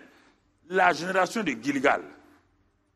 À Gilgal, tout le miracle de la marche s'est arrêté. À Gilgal, la foi devait venir. La plaine de Jéricho. C'est là-bas que tout a commencé. Une nouvelle génération a commencé. Tous ceux qui avaient été circoncis sont morts. Il reste Josué et Caleb. Les deux qui ont accepté la foi. Ils sont allés au-delà de la loi. Les deux qui ont accepté la foi, Josué et Caleb, de tous ceux qui sont sortis, tous sont morts. Et la nouvelle génération, là, c'est à Gilgal qu'ils ont été circoncis. Que Dieu a roulé l'opprobre sur eux. C'est à Gilgal que la manne a cessé. À Gilgal, c'est par la foi qu'il doit commencer. C'est à Gilgal. Maintenant, quand Josué s'est avancé vers Jéricho, il avait les yeux fixés sur Jéricho. Il regardait Jéricho, une ville imprégnable. Personne ne peut rentrer, personne ne peut sortir. Et Dieu dit, mon ami, si tu continues à regarder Jéricho, tu vas être totalement débouté. Il dit, tourne ta tête. Il tourne sa tête, il voit quoi? Le capitaine de l'armée de Dieu. Le capitaine de l'armée de Dieu a une parole réma pour lui. Une parole réma. Voilà la parole réma qui va vaincre. C'est avec ça que tu vas rentrer, tu vas détruire Jéricho. C'est avec ça que tu vas rentrer partout. C'est avec ça que Josué est rentré. Jésus et Josué, c'est le même nom.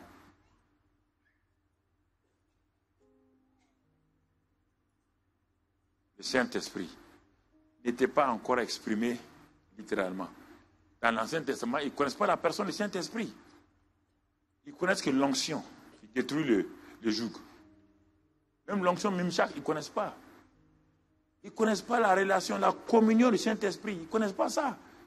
L'onction venait comme un effet, comme une puissance sur eux. Pendant quelque temps, les rois, les juges faisaient les choses.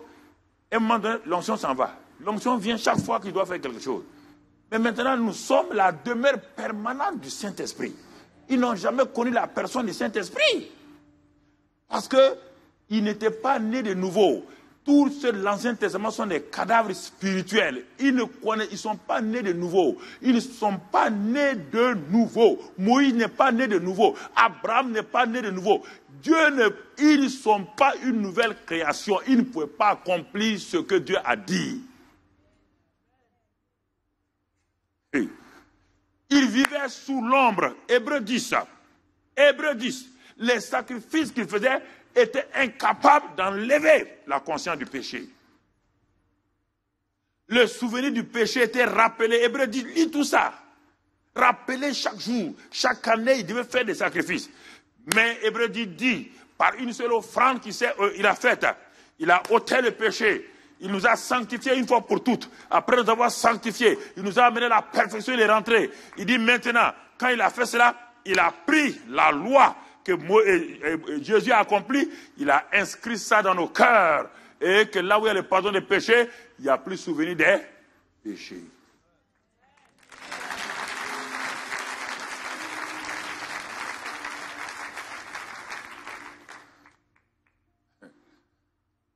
Souvenir des péchés.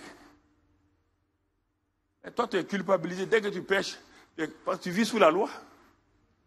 La loi te rappelle. Si tu vis sous la loi, là, j'ai péché. Tout le temps, tu es en train de dire, je demande pardon. Je demande pardon. Tu es encore sous quoi? Sous la loi. C'est pourquoi Satan te fatigue. Chaque fois que tu vas opérer, il bloque ta foi. Il dit, mais tu as confessé tes regards impurs, là. Ah, c'est vrai, hein?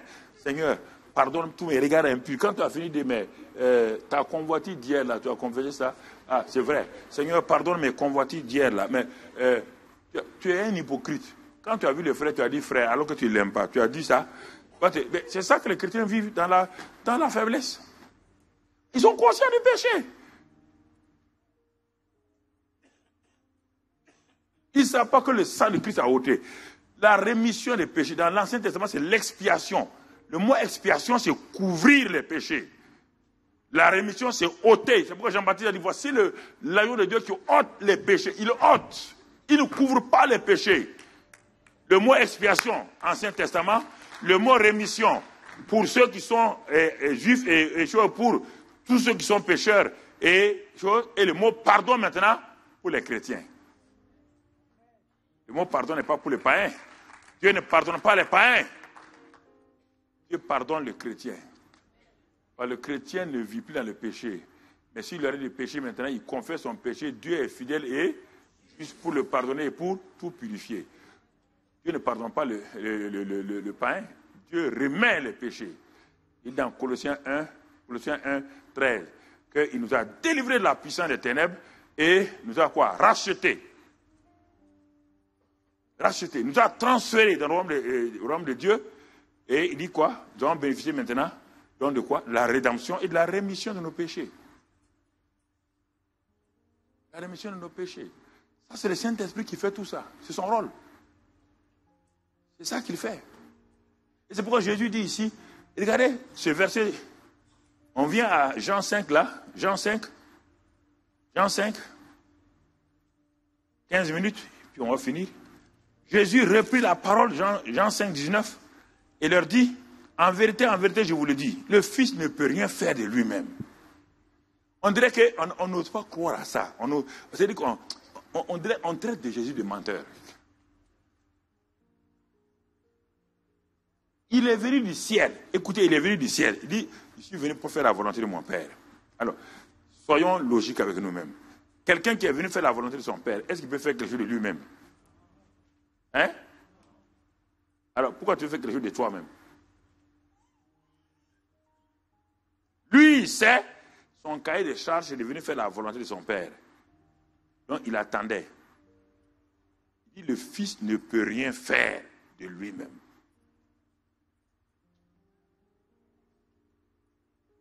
Le christianisme que nous vivons aujourd'hui est un christianisme où nous faisons beaucoup de choses. C'est pourquoi nous sommes frustrés. Ça ne donne pas la paix, la joie. Nous le faisons, pas dans la volonté du Père, nous le faisons pour faire des choses pour Dieu. On ne fait pas des choses pour Dieu. Dieu fait les choses à travers nous. Regarde bien, il est dit, les filles, et il ne fait que ce qu'il voit faire au Père. Il ne fait que ce qu'il voit faire au Père. Il ne fait que ce qu'il voit faire au Père. Ça veut dire quoi? Et ça, c'est la deuxième dimension. Troisième dimension, et tout ce que le Père fait, le Fils aussi le fait pareillement. En tant que Fils, on ne parle pas de Jésus spécialement. En tant que Fils, puisqu'il a dit que ce sont les Saint-Esprit qui conduisent ceux qui sont fils de Dieu. Dans Romains 8, verset 14. Le Saint-Esprit conduit ceux qui sont fils, ceux qui sont les ouios. Ce fils-là, le Saint-Esprit ne l'a pas conduit quand il était enfant de Dieu à 12 ans. À 12 ans, il a dit qu'il doit faire les affaires de mon Père, mais le Saint-Esprit ne l'a pas conduit. Le Saint-Esprit l'a fait grandir. On dit que l'enfant croissait en sagesse et en stature devant Dieu et devant les hommes. Mais il n'a rien fait, le Saint-Esprit ne l'a pas conduit. Dieu qu'il ait dit à Marie et à Joseph, à l'âge de 12 ans, il faut que je fasse les affaires de mon Père, il n'a rien fait. C'est maintenant dans le Jourdain, quand il a été baptisé d'eau, et le ciel s'est ouvert parce qu'il a prié, c'est en ce moment que le Père a dit, tu es mon fils bien-aimé en qui j'ai mis, tu es devenu mon ouios. Maintenant, je te transmets. C'est à partir de là-bas, Jésus rempli du Saint-Esprit et revêtu de la puissance du Saint-Esprit. Luc 4, 14, il a commencé à aller. Il dit, l'Esprit du Seigneur est sur moi.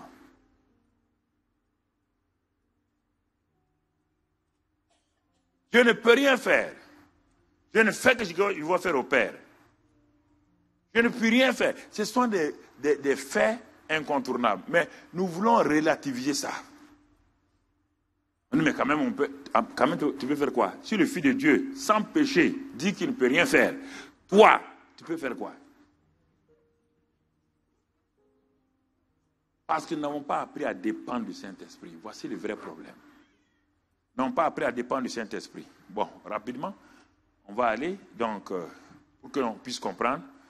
Donc, si nous comprenons ces choses-là, on va aller maintenant dans quelques exemples pour que tu comprennes. Je vous ai dit que tout message est parfait et imparfait et incomplet, complet et incomplet. Donc, tu vas le compléter toi-même. Oui, parce que tu te poses des questions, je ne peux pas répondre à toutes ces questions-là. C'est ça qui va te permettre de chercher, de continuer à comprendre. Et tu vas comprendre si tu suis ce que je te dis. Attends, donc, regardons quelques éléments dans Exode 24, verset 12. Dans l'Ancien Testament déjà, retournons rapidement là-bas pour que tu comprennes. Parfois, on vaut mieux retourner dans l'Ancien Testament. Qu'est-ce que la Bible dit? L'Éternel dit à Moïse, monte vers moi sur la montagne et reste là, je te donnerai des tables de pierre et la loi et les choses. Bon. Et des ordonnances que j'ai écrites pour leur instruction. Moïse est monté là-bas, il a écrit un seul commandement. Hein? Il faut connaître ta Bible. Hein? Est-ce que Moïse a écrit un seul commandement? Ça a été écrit du doigt de qui? Est-ce que Moïse il a choisi la couleur des rideaux du tabernacle? Alors je te pose la question. Tout ce que Dieu veut faire là, il a demandé à Moïse son avis. Il a dit à Moïse seulement de venir, de rester là. Il n'a pas besoin de ton avis, il n'a pas besoin de mon avis. Il a besoin de mon obéissance. Regarde ça.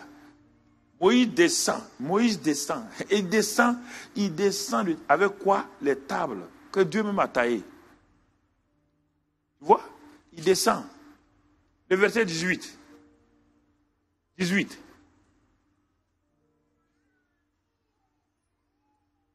Toujours dans Exode 24, verset 18. Moïse entra au milieu de la nuée et il monta sur la montagne.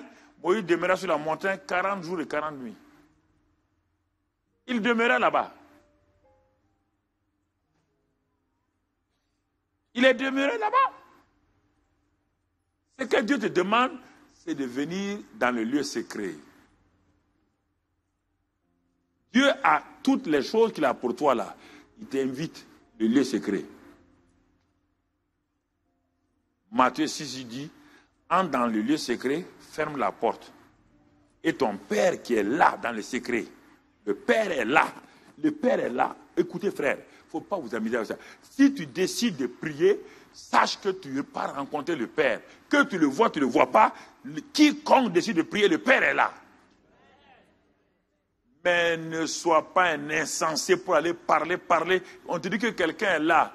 Un roi est là. Si tu vas devant le président de la République, quelqu'un demande, tu demandes un rendez-vous au président de la République, tu vas devant le président de la République. Dès que tu arrives, tu t'assois, toi tu commences à parler. Le président te dit, monsieur, allez-y. Bah, tu tiens compte de la présence du président. Si le protocole même qui est au dehors t'entend, tu parles, ils vont ouvrir pour voir ce qu'il y a. La sécurité va demander qu'est-ce qui ne va pas.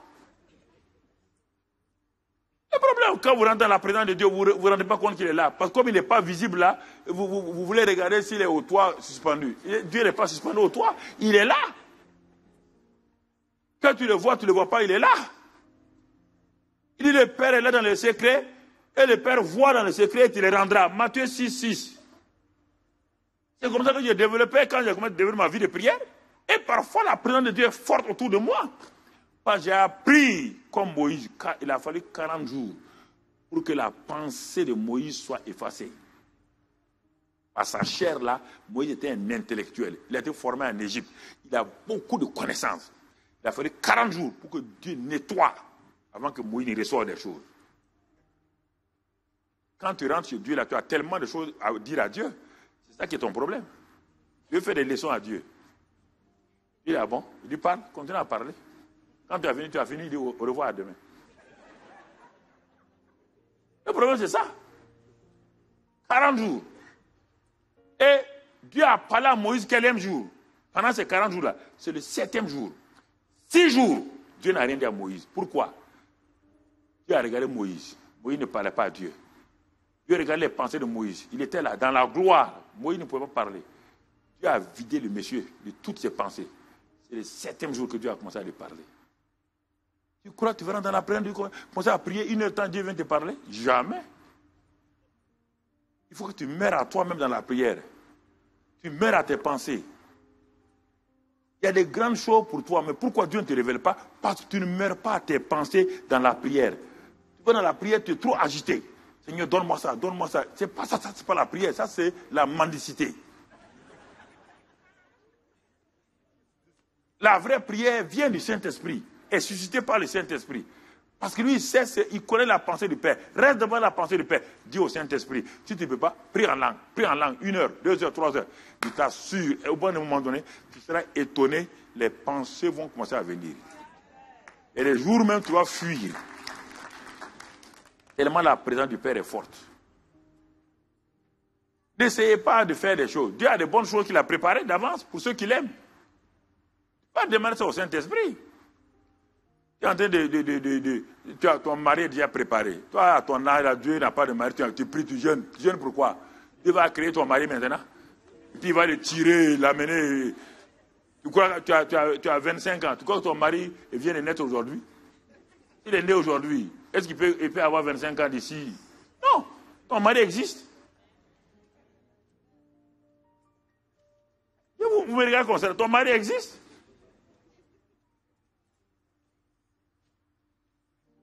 Toi, à ton âge, Dieu ne t'a pas créé un mari. Toute la terre, là, Dieu, il n'y a pas un mari pour toi. Donc tu vas demander à Dieu d'aller prendre un ange, de transformer en homme, te donner. Non, mais il y a des idées bizarres que vous avez. Il faut rester là, mourir à ses propres pensées, mourir à ses idées. Dans la prière, là, ne pars pas demander à Papa bon Dieu. Meurs. Sois couché là, reste couché. Reste couché. Ne crois pas que tu es obligé de parler. Ne parle pas à Dieu, reste couché. Si ça t'a envie d'aller, quitte là.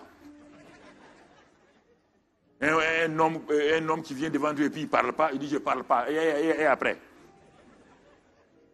On ne parle comme ça, on dit résiste à qui? Au diable. Résiste lui. Parce qu'il est tellement activiste qu'il veut que tu sois activiste dans la prière. Il faut parler. Toi, tu ne parles pas. Tout le monde parle, toi, tu ne parles pas. Il faut parler. Et quand je parle, je dis, toi, tu parles mal. Je dis, mais est-ce qu'on demande comme ça à Dieu? Hein? Regarde quand tu parles à Dieu. Tu changes encore, dis, ben voilà. C'est pourquoi Dieu ne te répond pas là. Au lieu de lui résister, dis de partir. Moi, je suis devant mon père. Mais regardez vos enfants là, quand ils viennent parfois, ils sautent sur vos genoux.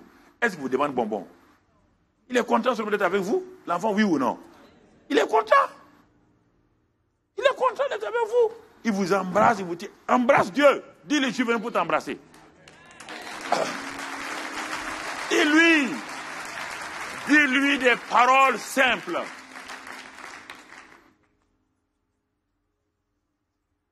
Et je comprends, peut-être, comme ton papa ne te touchait jamais, c'est normal que tu crois que Dieu est comme ça, comme ton papa. Le problème, parce qu'on a transporté nos papas sur Dieu. Dieu n'est pas comme ça. Dieu est très bon. Jésus partait dans la présence du Père.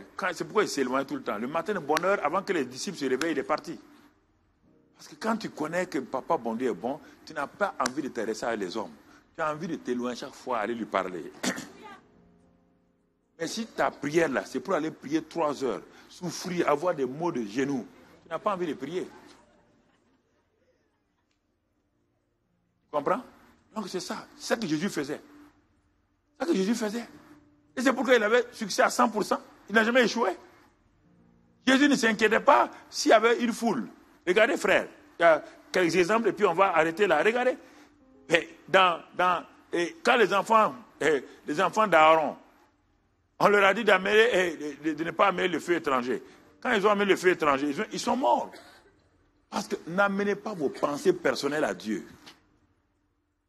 Ils ont pris le feu étranger, ils sont venus mettre sur l'autel. Le feu est descendu.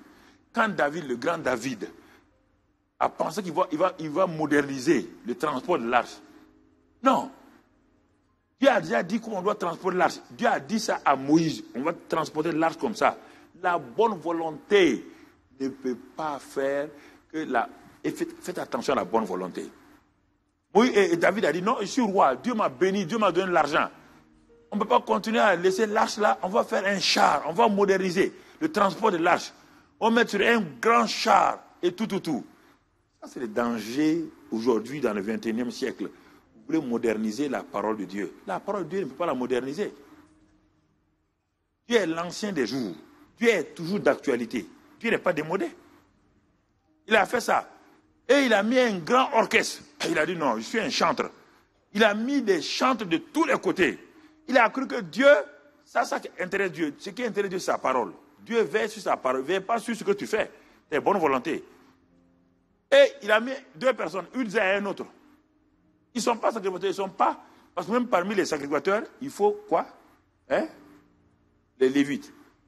Mais encore, parmi les Lévites, il y a un autre groupe qui doit porter l'arche. Uza n'est pas de ce groupe-là. Et l'arche veut tomber.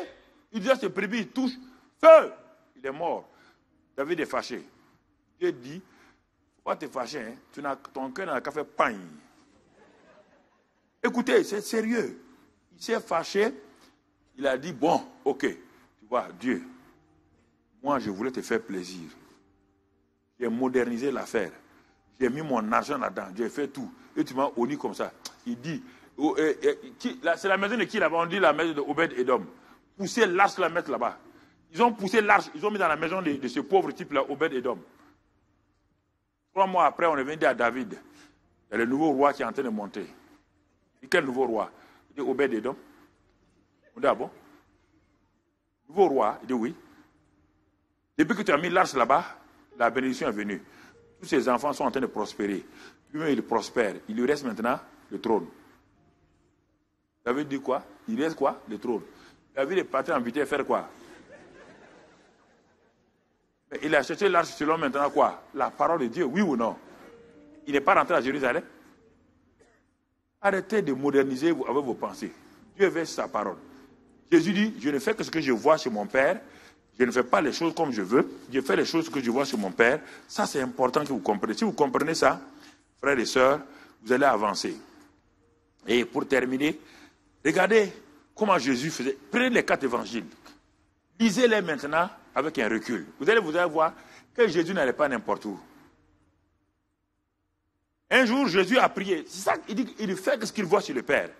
Un jour, il a prié, le Père lui dit, bon, va à Bethesda. Il s'en va à Bethesda, il arrive, il trouve des milliers de malades couchés au portique. Les portiques de Salomon, tout ça, ils sont là, des milliers de gens couchés là-bas. Chacun attendait un ange, il y avait une piscine. Jésus arrive là-bas. Uniquement, il arrive. Il voit les malades, il voit tous les malades. Il s'en va, il est à la recherche de celui que le Père lui a montré ce matin dans la prière. Quand il a trouvé, il dit, le voilà. L'ancien de Bethesda là. Et il s'en va, il demande au monsieur, veux-tu être guéri? C'est ça. Et le monsieur dit non, mais personne ne s'intéresse à moi. C'est ça, quand Jésus parle parfois, personne ne s'intéresse à moi. Ça fait 38 ans que je suis ici. Il dit, mais personne ne m'aime, personne ne s'intéresse à moi. Mais Dieu a tellement aimé ce monsieur-là, que Dieu a vu sa souffrance, il veut le guérir. Et quand, à la fin, il a été convaincu, Jésus lui dit, lève-toi, prends ton lit. Quand le monsieur a été guéri, tous les gens avaient les yeux fixés sur la piscine, sur l'ange. Ils ont vu le malade que tout le monde connaît depuis 38 ans. L'homme qui a vu tous les malades passer sous ses yeux. L'homme qui peut raconter tous les témoignages de tous ceux qui sont venus, qui ont été guéris. Ils l'ont vu se tenir debout avec ça. Mais personne n'est allé vers Jésus. Et Jésus est parti simplement sans guérir qui que ce soit. C'est ça la volonté du Père. C'est pourquoi, quand on fait l'évangélisation, il faut faire attention. Nous amenons des milliers de malades. C'est pourquoi les gens avaient commencé à critiquer les hommes de Dieu. Au Kenya, une fois, même j'ai entendu ça sur RFI à l'époque, un grand homme de Dieu américain est parti au Kenya. Ils ont vidé les hôpitaux. Les gens ont fait tellement de publicité, on a amené des hôpitaux. Quand ils partaient du Kenya, Nairobi à l'époque, il y avait plein de cadavres sur le champ. Les journaux ont saisi, voilà. Il dit qu'il guérit les gens, il a laissé des cadavres. Il y a des gens qui c'est ça le problème. Dieu n'a pas dit qu'il guérit tout le monde. Dieu vous a dit ça comme ça. Il a laissé des cadavres sur le terrain. Au Burkina, un autre homme de Dieu est venu encore là-bas. Et après son départ, nous avons enterré des gens. Écoutez, les croisades, il faut avoir l'intelligence des croisades. Il faut savoir ce que Dieu veut. Il y a plein de choses comme ça.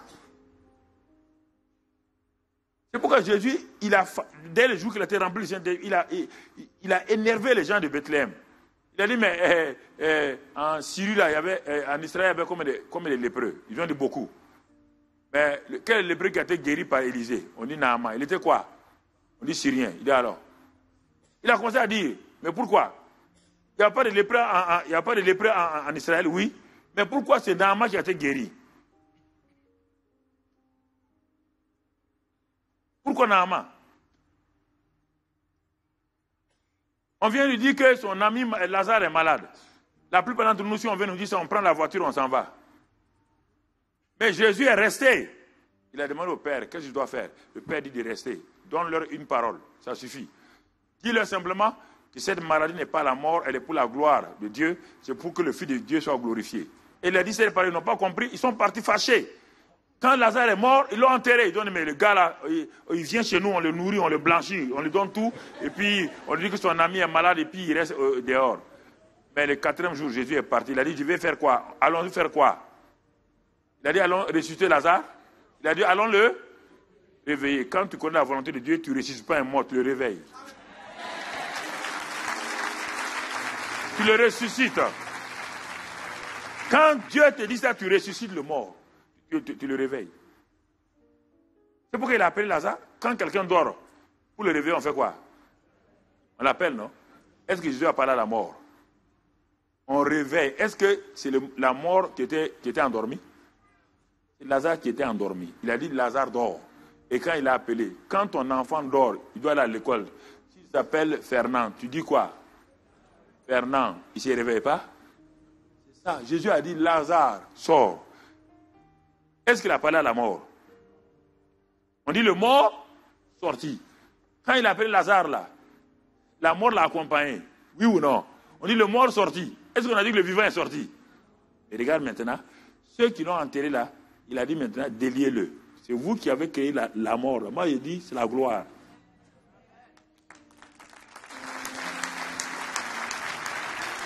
C'est ça. Regarde Isaac. Regarde tous ces gens-là. Regarde comment ça opère. Regarde comment ça opère. Tu as dit à Isaac, tu veux la prospérité? Il dit, oui, mais je suis éleveur. Il dit, ok, tu es éleveur, ce n'est pas un problème. Moi, j'ai prévu pour toi la prospérité. Il dit, mais il faut que tu fasses quoi? Tu sèmes. Quand? Dans la famille? Il dit, oui. C'est ça la parole de Dieu. Sème dans la famille. Il dit, ah bon? Sème dans la famille? Il dit, oui. Tu ne connais pas ça, hein? C'est une loi supérieure à la loi économique. La loi économique des hommes dit quoi? Il faut donner, ils vont chose. C'est terrible. Mais imagine le banquier de Dieu. Quand tu donnes à Dieu, il multiplie. Les banquiers de ce monde-là, des gardiens d'argent, ils sont plus payés que tout le monde. Tu as déjà vu un gardien qui est payé? Un banquier, c'est quoi? Tu es un gardien d'argent? Soyez choqués, hein? Je vous préfère vous dire. Un gardien, c'est quoi? Un banquier, est-ce qu'il a l'argent? Il garde l'argent de qui? Et quand tu vas emprunter, il te donne un taux d'intérêt ton argent. Oui ou non? On dit les banquiers sont des grands hommes. Quels grands hommes? Un gardien de ce bâtiment-là, il fait quoi? Que Dieu vous bénisse.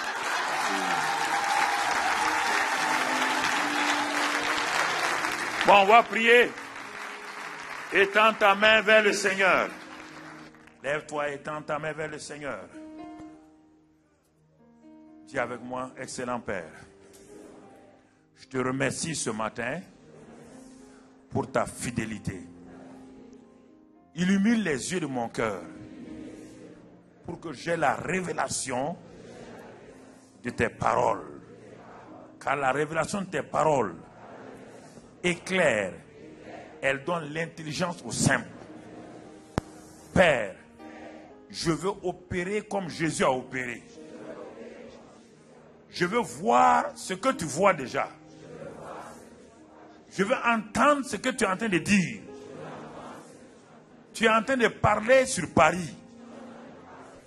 Mais mes oreilles n'entendent pas. Seigneur, Ouvre mes oreilles pour que j'entende ce que tu dis sur Paris.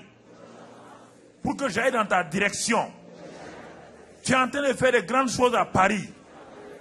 Mais moi, je ne les vois pas. Mais comme Élisée a prié d'ouvrir les yeux de son serviteur. Et le serviteur a vu des anges. Ouvre mes yeux pour que je voie dans mon quartier, dans mon collège, dans mon université, dans mon travail, ce que tu es en train de faire. Je veux entrer, Seigneur, dans les mystères des bonnes œuvres que tu as préparées pour moi.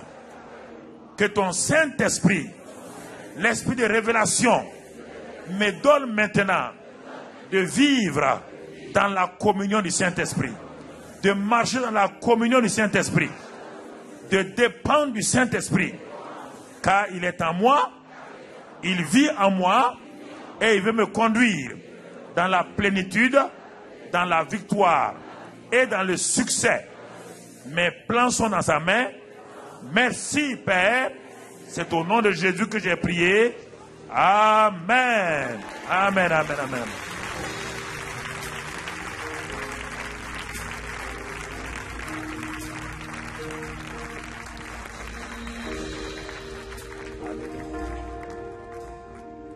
Alléluia. Nous allons chanter ce chant qui dit « Conduis-moi et je suivrai ». Non. Conduis-moi et je suivrai. Conduis-moi. Apprendre-moi à te suivre. Car tu m'appelles, tu m'appelles. Accorde-moi d'entendre le son de ta voix. Accorde-moi la grâce de t'entendre, de te chercher et de te trouver. Disons, conduis-moi. C'est notre prière.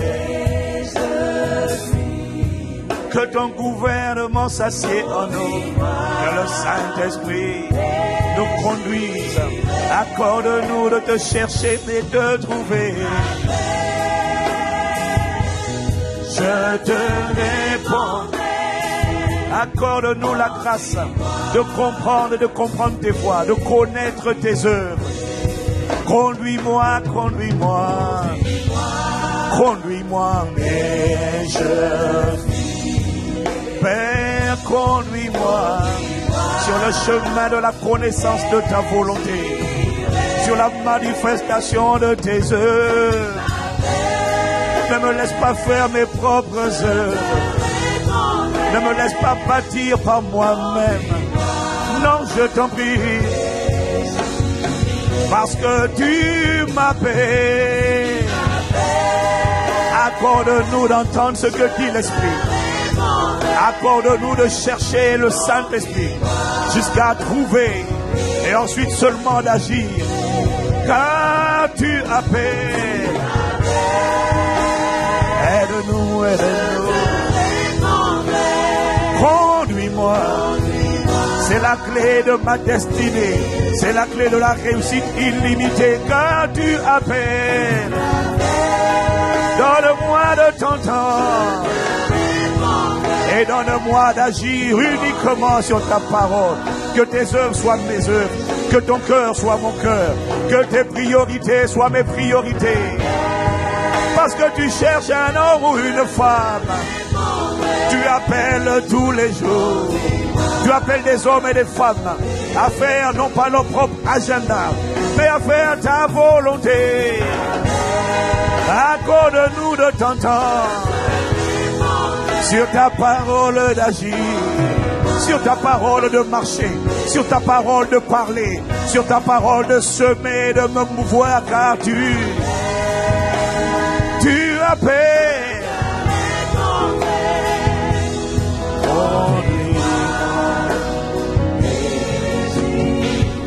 Conduis-moi, conduis-moi, conduis-moi. Conduis-moi, conduis-moi,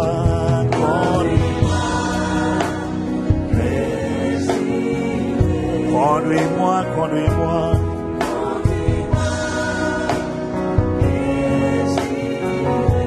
Conduis-moi, conduis-moi, conduis-moi. Père, accorde-nous la grâce suite à cette parole où tu nous interpelles encore une fois de plus. Accorde-nous la grâce parce que tu passes par différents prédicateurs, serviteurs, instruments pour nous dire les mêmes vérités. Qu'il n'y a pas d'autre clé, il n'y a pas de raccourci à la quête du Saint-Esprit et au fait de chercher et de trouver et d'attendre avant d'agir, d'attendre le Saint-Esprit. Seigneur, encore aujourd'hui tu nous rappelles et tu insistes. Et lorsque tu dis la même chose à plusieurs reprises, ça veut dire que non seulement cette chose est incontournable, mais ça veut dire que ce principe, cette vérité est arrêté de la part de Dieu et qu'il n'y aura pas une autre voie à choisir. Alors accorde-nous la grâce de nous redimensionner. Nous t'implorons, par le pouvoir que tu as de t'assujettir toutes choses, permets, s'il te plaît, permets que ton cœur soit notre cœur. Que tes priorités soient nos priorités. Que ton agenda soit notre agenda. Que tes projets soient nos projets. Que tes désirs soient nos désirs. Ne nous laisse pas perdre du temps. Ne nous laisse pas nous tromper de même par de faux raisonnements. Ne nous laisse pas vouloir imposer à Dieu, au Saint-Esprit, notre volonté. Accorde-nous la grâce de gagner du temps. En acceptant, en admettant, en réalisant qu'il n'y a pas de raccourci à ta volonté. Tu as dit dans ta parole, le peuple que je me suis formé, que j'ai créé pour ma gloire, publiera mes louanges. Accorde-nous la grâce de capter ton cœur, d'entendre ce que l'Esprit dit et juste de nous aligner. Ainsi nous gagnerons du temps. Ainsi nous commencerons à manifester tes desseins dans notre génération. Pardon pour toutes les fois où nous avons agi sans avoir attendu. Pardon pour toutes les fois où nous avons, Seigneur, fait nos propres projets. Ça n'a pas marché. Et après, nous nous sommes sentis frustrés. Nous avons tiré leçons et instructions de tout cela. C'est à cause de toutes ces leçons d'échec de la vie que nous venons à toi, humblement, te demander à partir d'aujourd'hui, accorde-nous la grâce de racheter le temps. Et racheter le temps, c'est discerner avant d'agir. Est-ce que c'est ta volonté? Si ce n'est pas ta volonté, ne nous laisse plus y aller.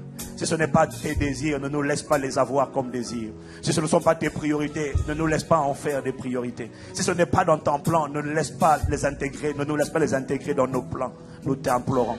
Accorde-nous la grâce de discerner et de nous aligner. Ainsi, nous serons divinement portés par le Saint-Esprit, parce que nous ferons ta volonté. Et ainsi, tu veilleras sur ta parole que tu as imprimée, tu as déposée en nous pour l'exécuter. Fais-nous gagner le temps. Nous t'implorons. Merci pour ta parole. Merci pour ton serviteur. Merci de ce que tu disposes nos cœurs à comprendre et à chercher la simplicité et non la complexité. Et la simplicité, c'est l'obéissance. Aide-nous à obéir. Nous avons la volonté, mais pas la capacité. Mais aide-nous à obéir. Nous comptons sur ta capacité pour le faire en nous, au nom de Jésus. Amen. Amen, amen, amen, amen. Je croyais que tu allais faire mieux que ça. Que tu au moins acclamais avec mes mains. J'acclamerai, j'exprimerai ma gratitude. Merci.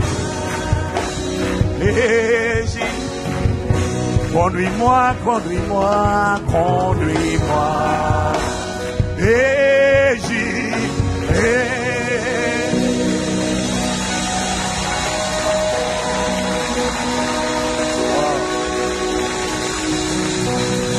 Wow. Quelqu'un dit Amen. Quelqu'un dit Amen. Voyez, personnellement, j'aime la simplicité d'une telle parole. Parce qu'elle vient me rappeler qu'il n'y a pas de raccourci à la volonté de Dieu. Voilà, c'est le genre de choses qui ne sont pas pour les pasteurs. Il n'y a pas que les pasteurs qui doivent chercher la volonté de Dieu.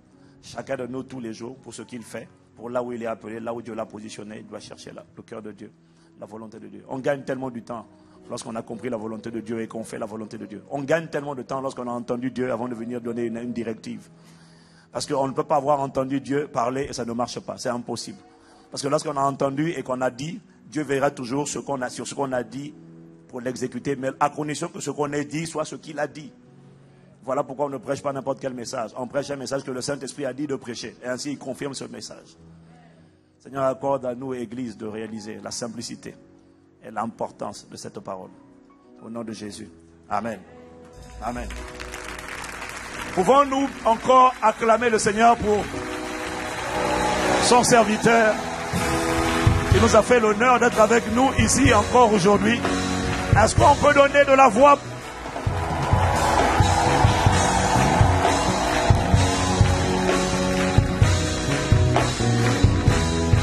Merci beaucoup. Donc rendez-vous à Impact Conférence 2015. J'ai dit ça, je dis pour le pasteur. Toi, c'est rendez-vous tout à l'heure ou la semaine. Mais lui, c'est rendez-vous à Impact Conférence 2015. Et il sera avec nous pour faire l'ordination de nos différents pasteurs. Voilà. Il sera avec nous. Et ICC, nous sommes bénis. Mais ce n'est pas ICC qui est béni. C'est la francophonie, le corps de Christ qui est béni. Amen. Voilà, nous sommes arrivés à la fin de ce service. L'heure est avancée. Nous avons le 3e culte qui arrive. Donc, de manière rapide, nous voulons juste... Asseyez-vous, asseyez-vous. Asseyez-vous dans sa présence. Nous voulons... Mais on peut libérer le pasteur. Hein? On peut te libérer. Amen. Est-ce qu'il y en a qui sont là pour la première fois à Impact Centre Chrétien, quelle que soit la salle dans laquelle vous êtes assis, dans cet auditorium, enfin dans ce site? Nous voulons accueillir ceux qui sont là pour la première fois, rapidement. Si vous êtes là pour la première fois à Impact Centre Chrétien, nous vous demandons de bien vouloir vous lever afin que